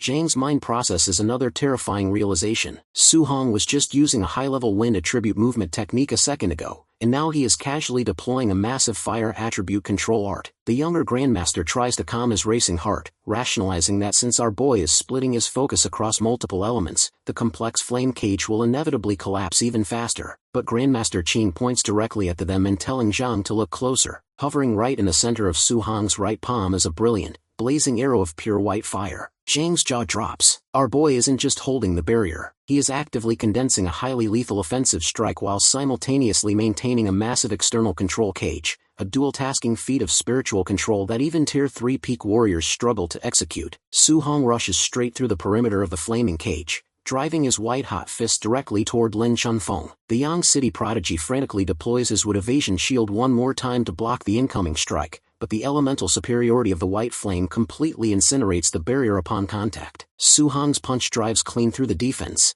burying itself hard straight into Lin Chunfeng's gut. An unbridled kinetic shockwave ripples through the prodigy's torso, causing him to instantly cough up a spray of blood as he is violently blasted across the arena floor. Even after taking a devastating punch directly to his gut, Lin Chunfeng groans in intense pain, but somehow manages to stay on his feet. He immediately activates his innate healing power to stitch his internal injuries back together, relying on the unique cellular regeneration of his wooden spirit body. Realizing a single strike isn't going to be enough to keep the prodigy down, Su Hong rushes forward again, ready to rain down a relentless barrage of punches before Lin Chunfeng's body hits its recovery limit. Lin Chunfeng, however, remains stubborn. He confidently tells Su Hong that a lower-level martial artist still can't bridge the gap to defeat him, openly challenging our boy to see what gives out first, the spiritual stability of the flame cage, or the endless regeneration of the wooden spirit body. Knowing his current spiritual energy reserves will indeed burn out if he keeps multitasking the barrier, Su Hong voluntarily dispels the roaring cage himself. A smug smile crosses Lin Chunfeng's face, instantly assuming the Star City rookie is finally running on empty and giving up. But the next split second, his smug expression turns into absolute horror. Su Hong stands with his palm extended, gathering a wildly volatile, swirling mass of energy. He casually remarks to his opponent that he didn't originally plan on using this particular move today since it drains a massive amount of his concentration. Lin Chunfeng feels the air turn electric and senses the sheer lethality of the impending attack. Panicking, he manifests a massive, multi-layered defensive wall of thick, reinforced wood. It is completely useless against our boy's raw elemental fusion. The chaotic mixture of fire and lightning tears through the dense wooden barriers like wet tissue paper, shattering the defense instantly and blasting Lin Chunfeng clear across the stadium floor. The underground arena erupts into a massive commotion. The onlookers can clearly feel the residual shock waves, whispering in shock because the raw density of that single blast easily scales to the level of a refined S-rank technique. Up in the VIP box, a completely shell-shocked Grandmaster Jiang turns to Grandmaster Qin, openly admitting that this Star City kid is a terrifying monster. Grandmaster Qin thoroughly enjoys the look of pure despair on his rival's face. He leans back, casually rubbing salt in the wound by telling Jiang that our boy actually mastered that impossible fusion technique in less than a single month. He proudly adds that Suong possesses a flawless 100% affinity across all elements. Hearing that a Tier 1 rookie is successfully cultivating all 7 attributes completely roasts the younger Grandmaster's brain. With the match officially over, it is finally time for Jiang to pay up and fulfill his heavy end of the wager. Since it was already decided that he would teach his exclusive Thunder Spear technique to the victor, Grandmaster Qin steps up and demands the bonus prize,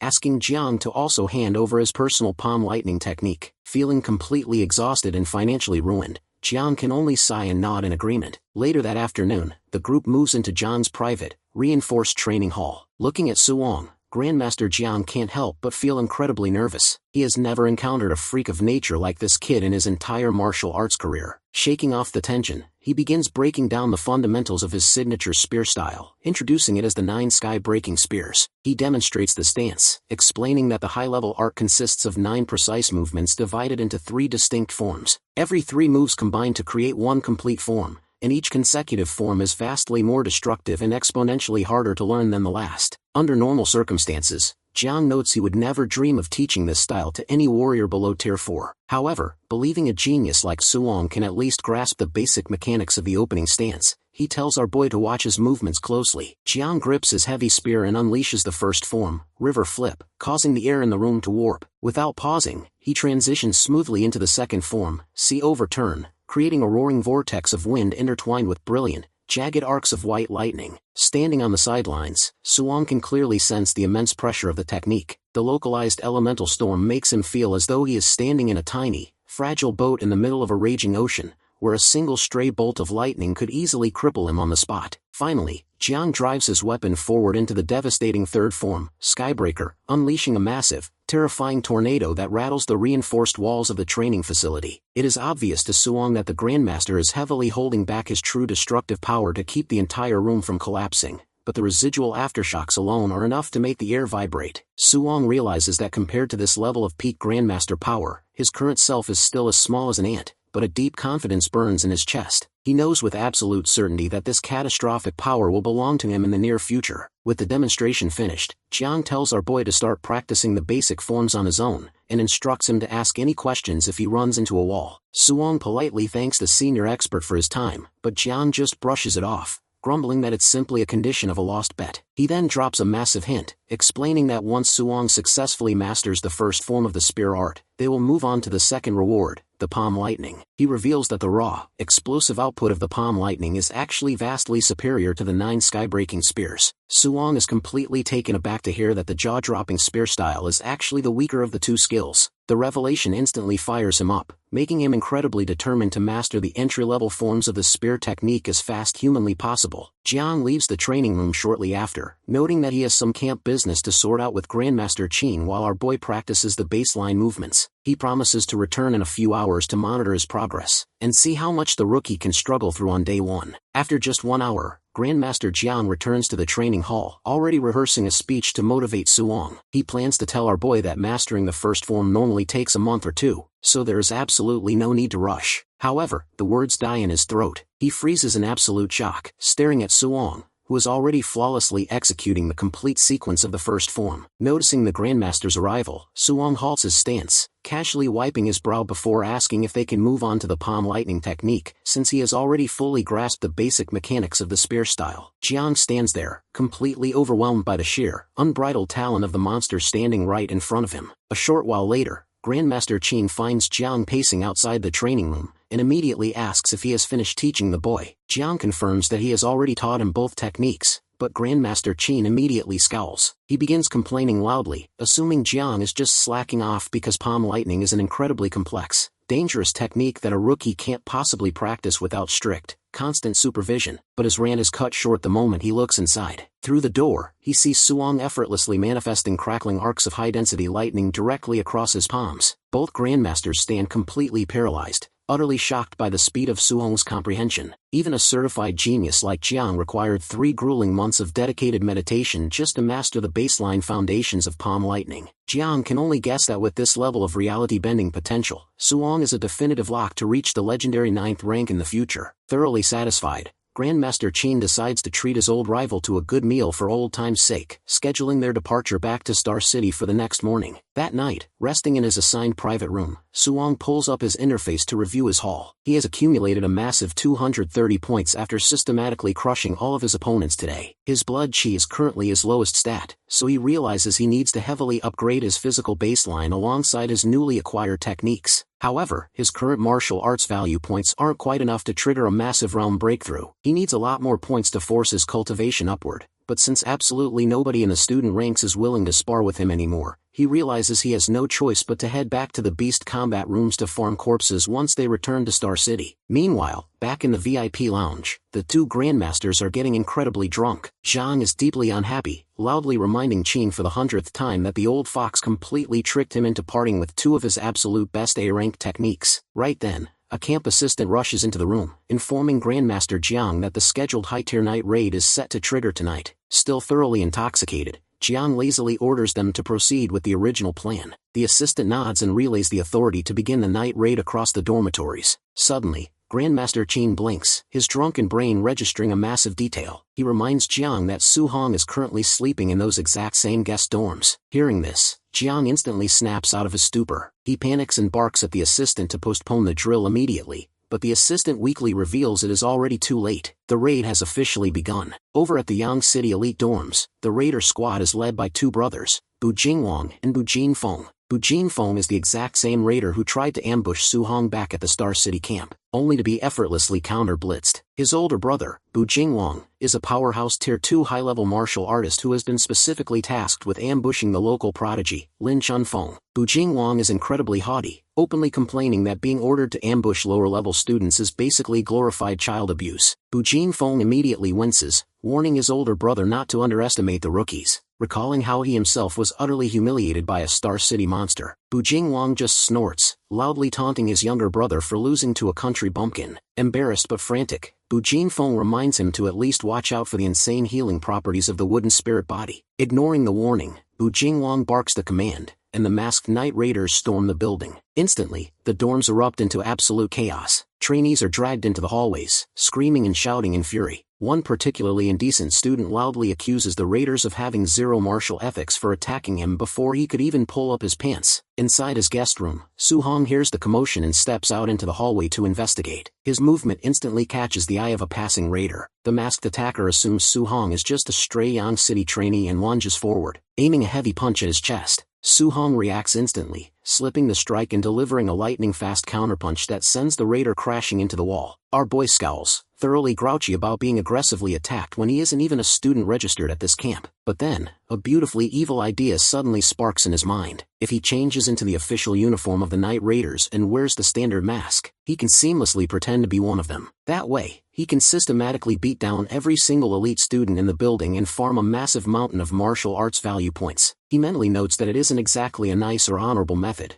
but he quickly shrugs it off. Who cares? A moment later, further down the hall, a masked raider is locked in a fierce struggle against an indecently dressed student. Su Hong, now fully disguised in a raider uniform and mask, struts up, pretending to step in to help his comrade. Instead of hitting the student, Su Hong drives his fist straight into the raider's jaw, knocking him out cold. The local trainee stands there completely paralyzed with shock, utterly unable to comprehend why a raider just aggressively took down another raider before Su Hong blurs past him, leaving him behind in the dust. Our boy is completely hyped. He sprints through the corridors, intentionally seeking out the highest level warriors in the building to maximize his martial value points. A few minutes later, he hits the first floor like a hurricane, aggressively fighting and dropping every single person in his path. The sheer speed of the beatdowns leaves the other official raiders completely bewildered, frantically wondering if there's a rogue traitor operating among their ranks. After completely clearing out the first floor, Su Hong turns his attention to the second floor. He repeats the exact same process, executing flawless takedowns that cause his system interface to continuously flash with massive drops of martial value points. With the lower floors completely cleared, it is time to hit the third and final floor. Up on the third floor, Lin Chunfeng is desperately holding his ground against the powerful Bu Jingwang. The high-tier raider's offensive power is immense,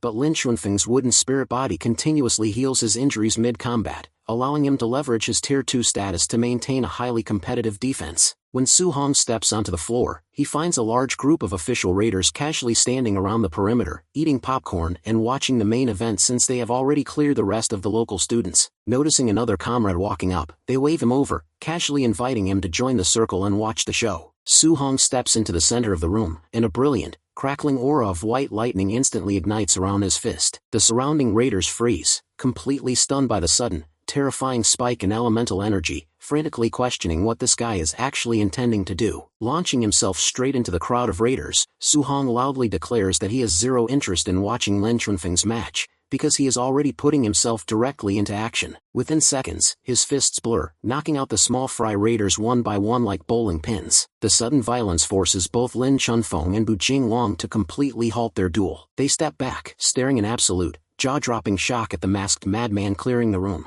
Knocking down the final official raider, Su Hong casually cracks his knuckles. He locks his eyes onto the remaining two fighters, pointing a finger at both of them, and bluntly commands both opponents to step up and attack him at the exact same time. Bu Jingwang turns his full attention toward our hero, completely ready to deal with this masked interloper before resuming his duel with Lin Chunfeng. He arrogantly declares that Night Raiders are strictly supposed to focus on their assigned targets, so he is going to make an example to teach this rule breaker a harsh lesson. He winds back his fist, channeling his high-tier energy into a devastating Vajra fist, but our dude easily catches and blocks the strike with his raw physical power. Shocked by the impact, Bu Jingwang yanks his arm back, his mind racing as he wonders what kind of monstrous strength this random raider possesses. Seeing Su Hong charging right back at them, Bu Jingwang swallows his pride, realizing he has no choice but to yell at Lin Chunfeng to team up with him. Lin Chunfeng agrees immediately, instantly sprouting his wood prison branches to bind the intruder, but Su Hong dodges the roots with absolute ease. Taking advantage of the distraction, Bu Jingwang launches a heavy ambush from behind, but Su Hong instantly protects himself by manifesting the thick earth armor. The dense elemental shield absorbs the blow perfectly, leaving his opponent completely stunned that a rookie can block a tier 2 high-level strike so effortlessly. The next moment, Su Hong vanishes entirely from their sight. Before Bu Jingwang can even process the speed, a brutal counter-strike hits him, causing him to spit blood. Without slowing down, Su Hong rushes straight toward Lin Chunfeng, crashing down from above to neutralize the Yang City prodigy in a single, definitive shot. With both elites defeated, the system interface flashes, rewarding Su Hong with 140 martial value points from Bu Jingwang and 75 points from Lin Chunfeng. By the time the Chaotic Night raid officially wraps up, our boy's brilliant disguise has earned him a massive grand total of 2,400 points. The next morning, the Yang City training camp is a pitiful sight, with almost every single elite student sporting heavy bandages and injuries from the night before. Grandmaster Jiang is absolutely infuriated, fiercely accusing Su Hong of intentionally creating a massive mess in his dormitories. Grandmaster Qin loudly rescues his student from the blame. As they fly back toward their home province, Grandmaster Qin reviews Su Hong's status, noting that our boy still lacks any proper martial arts for the wood, metal, and water attributes. With a knowing smirk, the old fox decides to take a detour to visit a few old friends across the region who can fill those gaps. Over the next 10 days, they systematically tour 3 other prominent training camps. Using the exact same high-stakes challenge method, Su Hong defeats each camp's top disciple, smoothly winning 3 brand new A-rank cultivation techniques as his victory rewards. Returning to his own room in the Star City camp dorms, Su Hong immediately sits down to cultivate his massive new arsenal. He reviews his newly acquired arts, the metal attribute Golden Sharpness, the wood attribute Vine Strangle, and the water attribute Water Dragon technique. Channeling his energy through his flawless affinity, he rapidly trains until he reaches entry-level proficiency in each individual skill. He marvels at his own luck, never imagining he would acquire this many legendary A-rank martial arts in such a short amount of time. Checking his interface, he notices his total balance sits at almost 3,000 martial value points. Desperate to boost his baseline strength, he decides to dump the massive horde directly into his blood chi. As the points convert, his entire body burns with an intense, raging heat as pure power floods his veins. When the energy stabilizes, his blood chi skyrockets to a massive 450 points, leaving him just 50 points shy of a tier 2 breakthrough. With 100 martial value points left over, he wonders whether he should invest them into his spiritual stats or his overload body. He decides to dump all of them into his overload body, but is completely taken aback to see that the heavy investment only increases its grade by a meager 0.1 tier. Realizing the physical constitution requires an astronomical amount of energy to upgrade, he gets up from his bed, planning to head straight to the camp's beast room to farm the remaining points needed for his tier 2 breakthrough. The moment he opens his door, he finds Grandmaster Qin standing right on his doorstep. The old man tells him to pack his bags. He is personally taking him to a specialized camp where he can learn high-tier healing martial arts. Their destination is the prestigious Hangzhou Training Camp, the capital hub of the Jiangnan province. This camp is fundamentally different from the others, operating on a brutal field training motto. Trainees are dropped into the dangerous Master Mountains and forced to survive for 7 full days without a single scrap of supplies. Furthermore, camp contribution points can only be earned by successfully hunting and killing beasts of an equal or higher tier. Since the region is the capital province, the mountain trails are absolutely packed with top-tier geniuses. Meeting them at the staging area, the commander of the facility, Grandmaster Wang Qinshan, gives the formal order to start the trial. A massive wave of trainees instantly rushes toward the mountain trails. Once the students leave, Grandmaster Wang looks over at Su Hong and openly expresses his doubts, pointing out that the boy hasn't even broken through to the 2nd rank yet. Grandmaster Qin remains completely unfazed, confidently dropping his usual high-stakes bet. If Su Hong wins the entire trial, Wang Qinshan must personally teach him a premium healing art. Otherwise, Qin will hand over an A-rank art to whichever Hangzhou student beats our boy. Wang scoffs, asking how Qin can even afford to gamble away arts when he barely has enough resources to teach half of his own good students. Shifting his gaze to the peaks, Wang comments that this trial will be a great opportunity for Su Hong to witness the terrifying reality of the myriad races demon cult, who are rumored to have infiltrated the dense forest. He guesses that any cultists operating in the outer zones will just be small fry remnants around tier 2 or tier 3. Hearing this casual breakdown,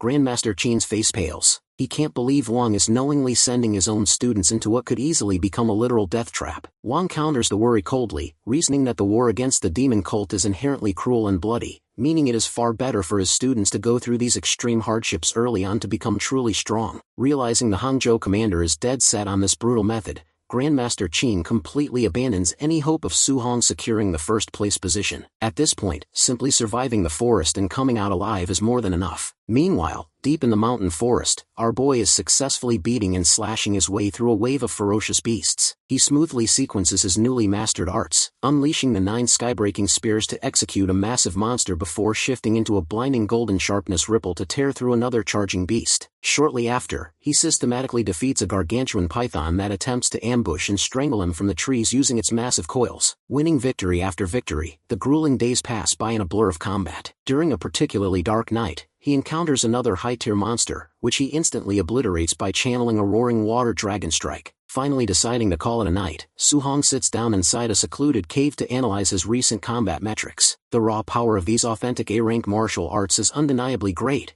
but maintaining them continuously drains his spiritual energy at a rapid pace. He decides it's time to use his accumulated martial value points to force his definitive breakthrough to Tier 2. He dumps the remaining points directly into his blood chi and immediately drops into a deep meditative cultivation mode, his aura flaring in the shadows. Meanwhile, just outside the cave entrance, a high-ranking member of the demon cult quietly approaches. He is checking up on their hidden sacrifice site, which happens to be the exact same cave our boy has occupied. The cultist schemes the perimeter, entirely confident that no human authorities will ever find this secret location deep in the treacherous forest. However, looking down at the fresh beast corpse littered around the entrance, his eyes narrow. He instantly understands that an intruder is currently inside. He haughtily shouts into the darkness, threatening Su Hong to come out immediately, or else he will skin him and eat him alive. The cultist stands outside the cave entrance, tracking the fresh tracks and muttering aloud that whoever is inside must be a Tier 2 or Tier 3 martial artist, considering they easily slaughtered a Tier 1 Crimson Flame Black Tiger. He confidently coaxes Su Hong to stop hiding and step outside if he wants to avoid a slow, excruciatingly painful death. Inside the shadows, Su Hong remains hidden,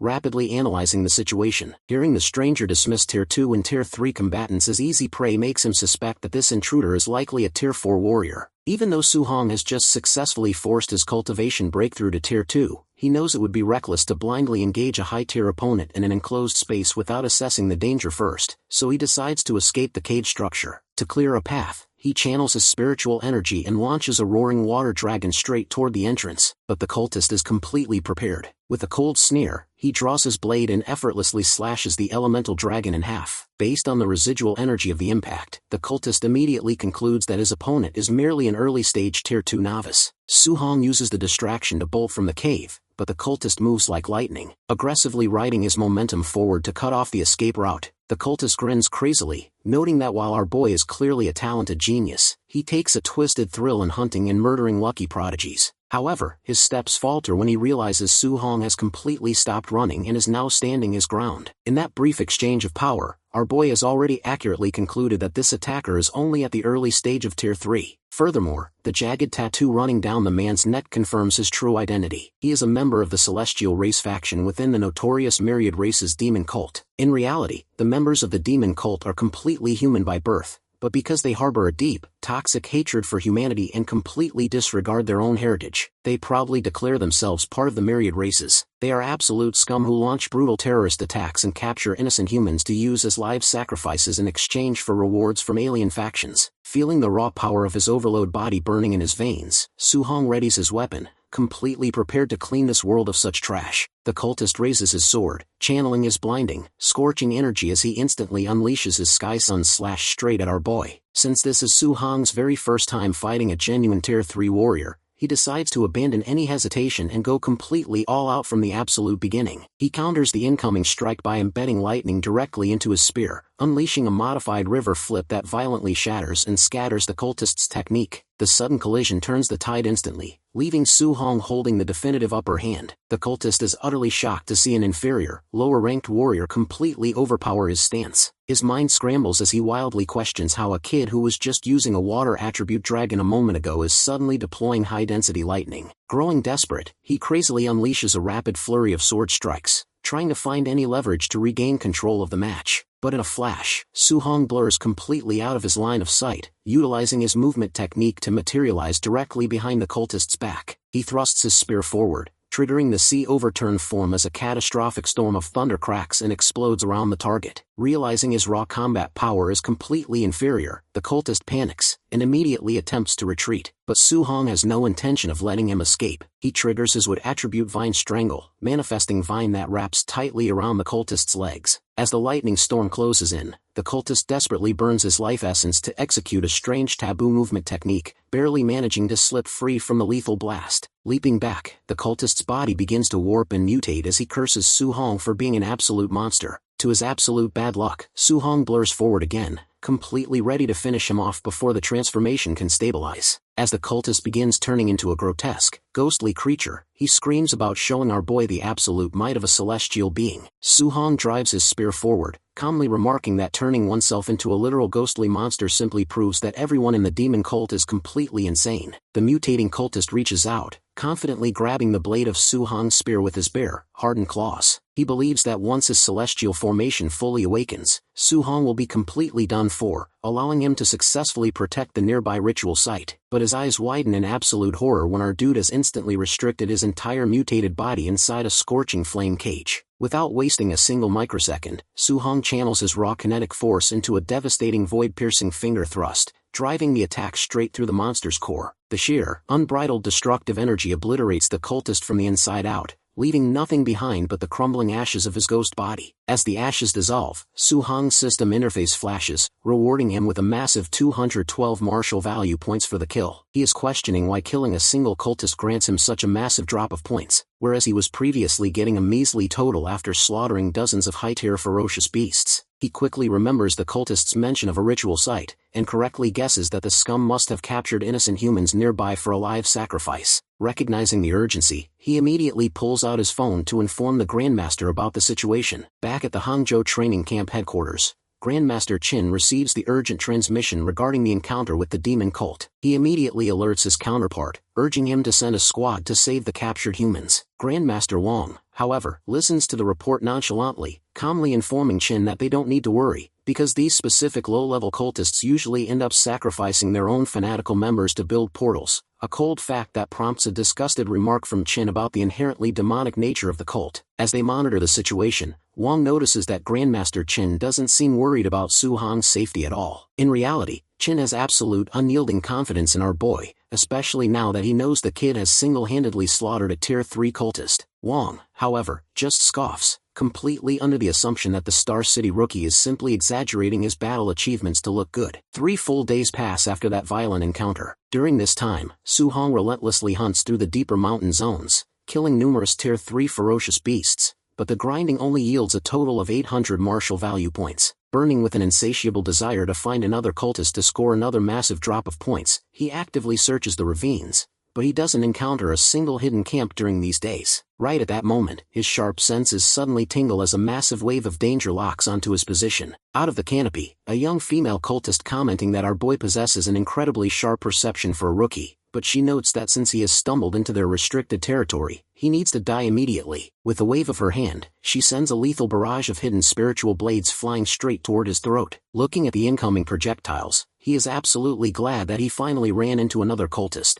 In his eyes, those highly coveted martial value points are basically walking straight toward him in the form of this girl. Su-hong immediately blocks the incoming projectile barrage by summoning a roaring water dragon, creating a heavy, swirling stream of water that neutralizes the spiritual blades around them. While the female cultist can even recover her stance, Su-hong lunges forward and tightly grabs her weapon mid-strike. With a sudden explosive flex of his muscles, he pulls her entire body toward him. The girl's eyes widen in absolute shock as she realizes just how much monstrous physical power this teenager holds. Our boy is already waiting for her. Channeling the dark energy of the Bone Ghost Nether Fire Fist, he drives a brutal punch straight into her gut, sending her crashing onto the forest floor. Before she can even crawl away, Su-hong pins her down, placing the sharp tip of his spear directly against her throat. He bluntly demands to know the exact coordinates of their local outpost. Left with absolutely no choice, and staring death in the face, she confesses that their sacrificial outpost is located exactly 10 kilometers north of their current position, begging him to spare her life. Su-hong doesn't budge, coldly asking how many Tier 3 martial artists are currently stationed there with her. She answers that there are 3 Tier 3 combatants including herself, along with 3 Tier 2 martial artists. Su-hong rapidly calculates the numbers in his head. Since he has already personally slaughtered 2 Tier 3 cultists so far, that means there is only one left at the base. He immediately plans to raid the entire outpost by himself, eager to harvest all the remaining cultists to earn well over 1,000 martial value points in one clean sweep. With a haul that massive, even his mental power can definitively force a breakthrough to Tier 2.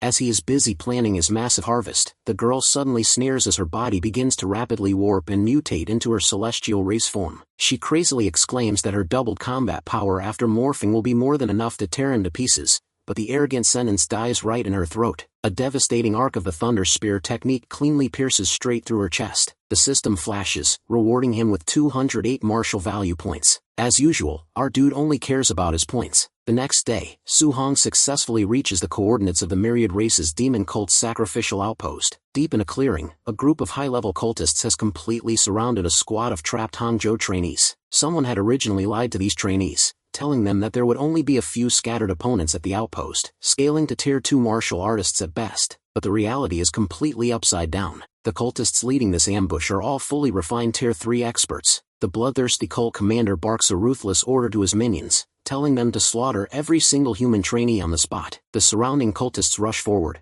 practically salivating at the chance to butcher these Tier 2 human prodigies. They are completely bloodthirsty, ready to execute them in the most cruel, agonizing ways possible to sacrifice their fresh blood to their dark lord. Realizing they are completely cornered, the human trainees brace themselves, resolving that at the absolute worst, they need to take down as many of these scum as possible before they die. Up in the hidden observation deck, this entire grim scene is being closely witnessed by both Grandmasters. Grandmaster Qin looks on, visibly impressed by how courageously these Hangzhou training camp prodigies are holding their ground against superior Tier 3 martial artists, despite the extreme danger. Grandmaster Wang is fully planning to personally intervene the exact second things go south, but for now, he wants to let the trainees test their limits. Noticing Su-hong rapidly advancing toward the center of the clearing, Grandmaster Qin comments that they won't even need to step in, because our boy is already on his way to save his students' asses. Wang, as usual, completely disbelieves the claim, scoffing and telling Qin that he must still be incredibly drunk from the night before. Down in the clearing, the situation hits a boiling point. One of the top Hangzhou prodigies steps forward, shouting at his companions that he will personally sacrifice himself to block the vanguard and buy them enough time to retreat. However, his loyal companions refuse to abandon him, tightly holding their formation. One of the Tier 3 cultists leaps through the air, driving his blade down while loudly declaring that none of these human brats are going anywhere alive. But before anyone can even process what is happening,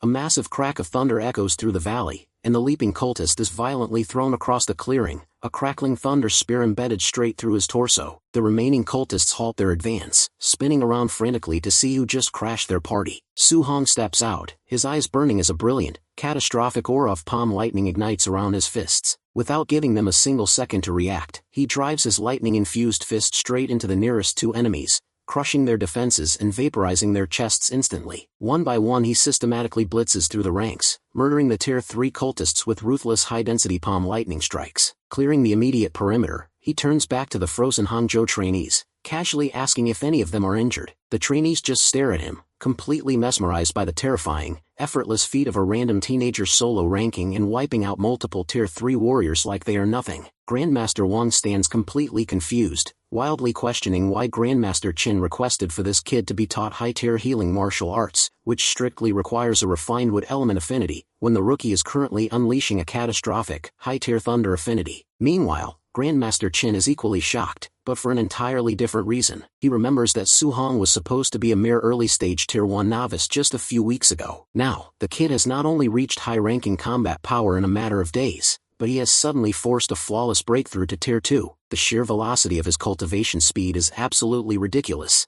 Back at the outpost, Su-hong orders the stunned trainees to immediately escape the area, while he holds the line to clean up the rest of the facility. The trainees don't argue, rapidly fleeing into the forest. The moment they clear the area, Su-hong lets out a brief swear word directed at the female cultist who had lied to him about the base's numbers, but a sinister grin rapidly breaks across his face. He realizes that no matter how many extra Tier 3 martial artists are currently hiding in this camp, they are all ultimately his to harvest. Every single one of these scum is worth a massive, guaranteed drop of 200 martial value points. One fanatical cultist rushes toward him from the side, aiming a lethal strike to take our boy's head off, but within a fraction of a second, Su-hong drives a direct punch straight through his skull, dropping him instantly, activating his palm. Lightning to its absolute maximum output, Su-hong stands in the center of the bloody camp, loudly daring anyone else to step forward and challenge him. Looking at the corpses of their companions, the remaining cultists are now genuinely terrified, backing away in pure horror. While our boy is busy systematically massacring the cultist ranks, a terrifying heavy pressure suddenly descends from above. A powerful figure, acting as the lord of this sacrificial outpost, slowly ascends the stairs, staring down at the battlefield while commenting on how Su-hong is a truly magnificent monster. The cult lord inhales deeply, thrilled by the thick smell of blood hanging in the air, proudly proclaiming that the myriad races demon cult will never forget this glorious mass sacrifice. As Su-hong executes another scrambling cultist, his sharp eyes notice a bizarre phenomenon.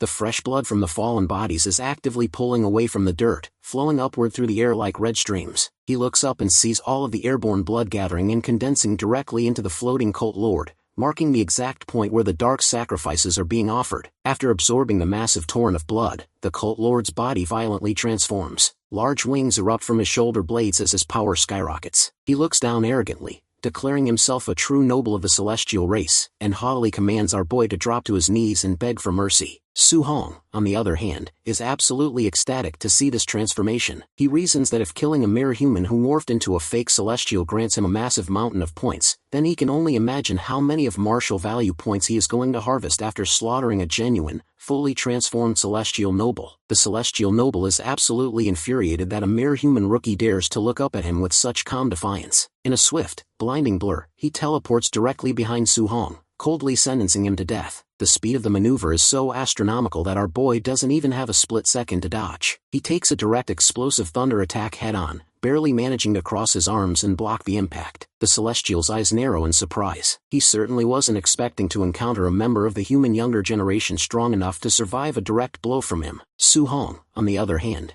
grunts as he shakes out his numb arms, internally realizing just how terrifyingly potent a genuine celestial being's baseline strength truly is. Sensing future trouble, the celestial resolves to eliminate this human brat immediately before he can grow into a proper threat. However, because his current vessel is failing, his borrowed body begins to physically collapse under the sheer pressure of his energy before he can even properly ascend to Tier 4. Still, he thrusts his fist forward, confidently assuming that his top-tier Tier 3 peak strength is more than enough to finish the job. Su-hong, however, has already pieced together the clues from the monster's arrogant words. He realizes this man isn't a true-born celestial, but rather a high-ranking celestial soul possessing a human cultist's body, temporarily capping his power at Tier 3. That's why Su-hong unleashes his rushing Thunder Fist, stepping forward to meet the challenge head-on. The two powerhouses exchange a relentless barrage of fists, their collisions shaking the entire clearing. Meanwhile, Grandmaster Qin watches with absolute fascination, deeply impressed that the Celestial's raw combat power is actually great enough to trade blows evenly with our boy. Grandmaster Long, however, is completely baffled by the scene. He is unable to comprehend the fact that Su-hong isn't just surviving against a cosmic entity, but is actively gaining the upper hand. Su-hong completely overwhelms the Celestial with a series of heavy, violent punches, finally finding a gap to land a devastating blow. Staggering back, the blonde Celestial is frantically demanding to know what kind of monstrous physical constitution our boy possesses. Even back in his primordial battlefield of heaven, his physical strength had never been defeated by anyone in the same realm. Though he can't exert his true, original power through this fragile human vessel, he still finds it completely unbelievable that he is being physically pushed back and dominated by a mere human. Su-hong casually taunts the entity by asking if he's tired already. In reality, ever since awakening his legendary overload body, this is the first time Su-hong has actually been forced to think about how to kill an opponent without holding anything back. The golden-haired entity mutters under his breath, hissing that if he were only at his full potential, our boy would be nothing but dust. Su-hong nonchalantly shrugs, reminding him that if he were at his full potential, it would at least make this boring battle somewhat satisfactory for him. Insulted to his very core by a mere human bumpkin, the winged man turns completely infuriated. He roars, instantly activating his innate bloodline technique, the Divine Treasury. Suddenly, dozens of glowing golden ripples open up in the air behind him, and massive, radiant golden spears begin to slide out of the portals. Su-hong is thoroughly fascinated by the bizarre martial art,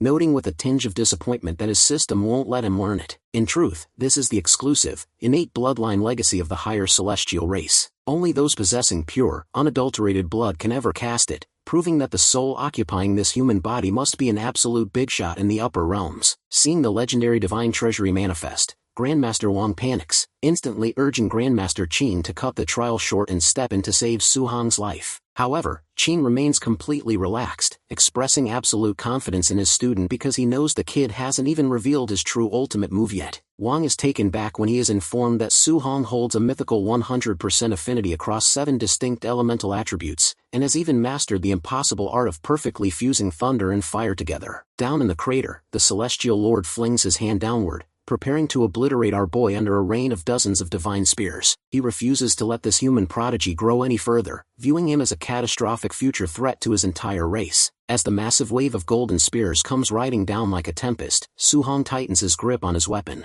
The third stance of the 9 sky-breaking spears ignites across his knuckles. He unleashes the heaven-breaking thunder spear, launching a colossal vortex of concentrated lightning that rides straight towards his enemy, piercing clean through the possessed body. The Celestial can't believe that he is defeated. Before the vessel completely disintegrates into ash, the system interface flashes brilliantly, rewarding Su Hong with a massive grand total of 843 martial value points for the kill, a truly wholesome harvest. A moment later, both Grandmasters touch down in the clearing. After Wang rushes over at him, Su Hong just blinks, completely confused by Wang's over-the-top special treatment. To him, it just felt like a normal, slightly tougher cultist that forced him to use one of his standard trump cards. It leaves him casually wondering what kind of absurd power a genuine, full-blooded celestial genius would actually hold in the upper realms. A few days later, the grueling 7-day Hangzhou field assessment officially comes to an end. The final leaderboard updates, showing our hero sitting comfortably at the absolute top as the undisputed champion with an astronomical score of 17,210 points. An immediate, massive commotion erupts across the entire camp. Staring at the scoreboard, several local trainees loudly complain, claiming that the leaderboard must be heavily glitched or cheated. However, the 3 Hangzhou geniuses, whom Su Hong had personally saved, step forward immediately, fiercely defending his honor. They provide direct testimonials on his behalf, telling the crowd that Su Hong is an absolute apex genius, who single-handedly hunted down and slaughtered a literal army of Tier 3 demon cultists. When the stunned crowd asks where this legendary rookie is currently hiding, they get to know that he is currently tucked away in the private sanctuary, personally being taught Grandmaster Wang's highly coveted, exclusive A-rank healing martial art as his promised wager reward. At that exact moment, Grandmaster Wang walks out of the private training room. He approaches Qin, muttering that the boy is a complete freak, having fully mastered his complex A-rank healing technique in a mere half a day. Grandmaster Qin tells him that he'll get used to it soon enough. Inside his private chamber, Su Hong sits cross-legged, reviewing his gains. After fully learning the A-rank healing art, a soothing, vibrant wave of vitality washes through his body, completely erasing and healing all of his old, stubborn combat scars within minutes. Turning his attention to his system interface, he sees that his relentless hunting of high-tier ferocious beasts over the final days has yielded him an extra 4,800 martial value points. With a horde this massive, he realizes he can finally upgrade his mental power to officially break through into Tier 2 telekinesis, which will simultaneously force his blood chi to skyrocket past its current baseline. Meanwhile, light years away on the distant home planet of the celestial race, inside the towering, pristine celestial temple, a somber trial is taking place. The high-ranking soul who had just lost against our boy is revealed to be a noble named Tianming. He currently stands before a council of elders, facing heavy judgment and severe humiliation for losing a battle against a mere human rookie, especially since he was defeated while utilizing the sacred divine judgment authority. Tianming defends his failure, reasoning to the council that the human brat is not a normal prodigy, but an absolute monster genius. Hearing this, Tianshang is formally summoned into the chamber. He steps forward, immediately answering the call of the high elders. One of the supreme authorities looks down, giving Tianshang a cold, absolute order. He's seen Su Hong immediately, eliminating him before he can grow into a catastrophic threat against their entire race. Shifting the topic, the elder asks about the status of the sacred artifact fragments they have been tracking within human territory. Tianshang answers that while there have been reliable rumors of a shard's resonance recently, his scouts have yet to find a single physical piece. The high authority presses down with an intense pressure, commanding him to accelerate the search and retrieve the shards at all costs, ensuring the operation is completed without any human authorities noticing their presence.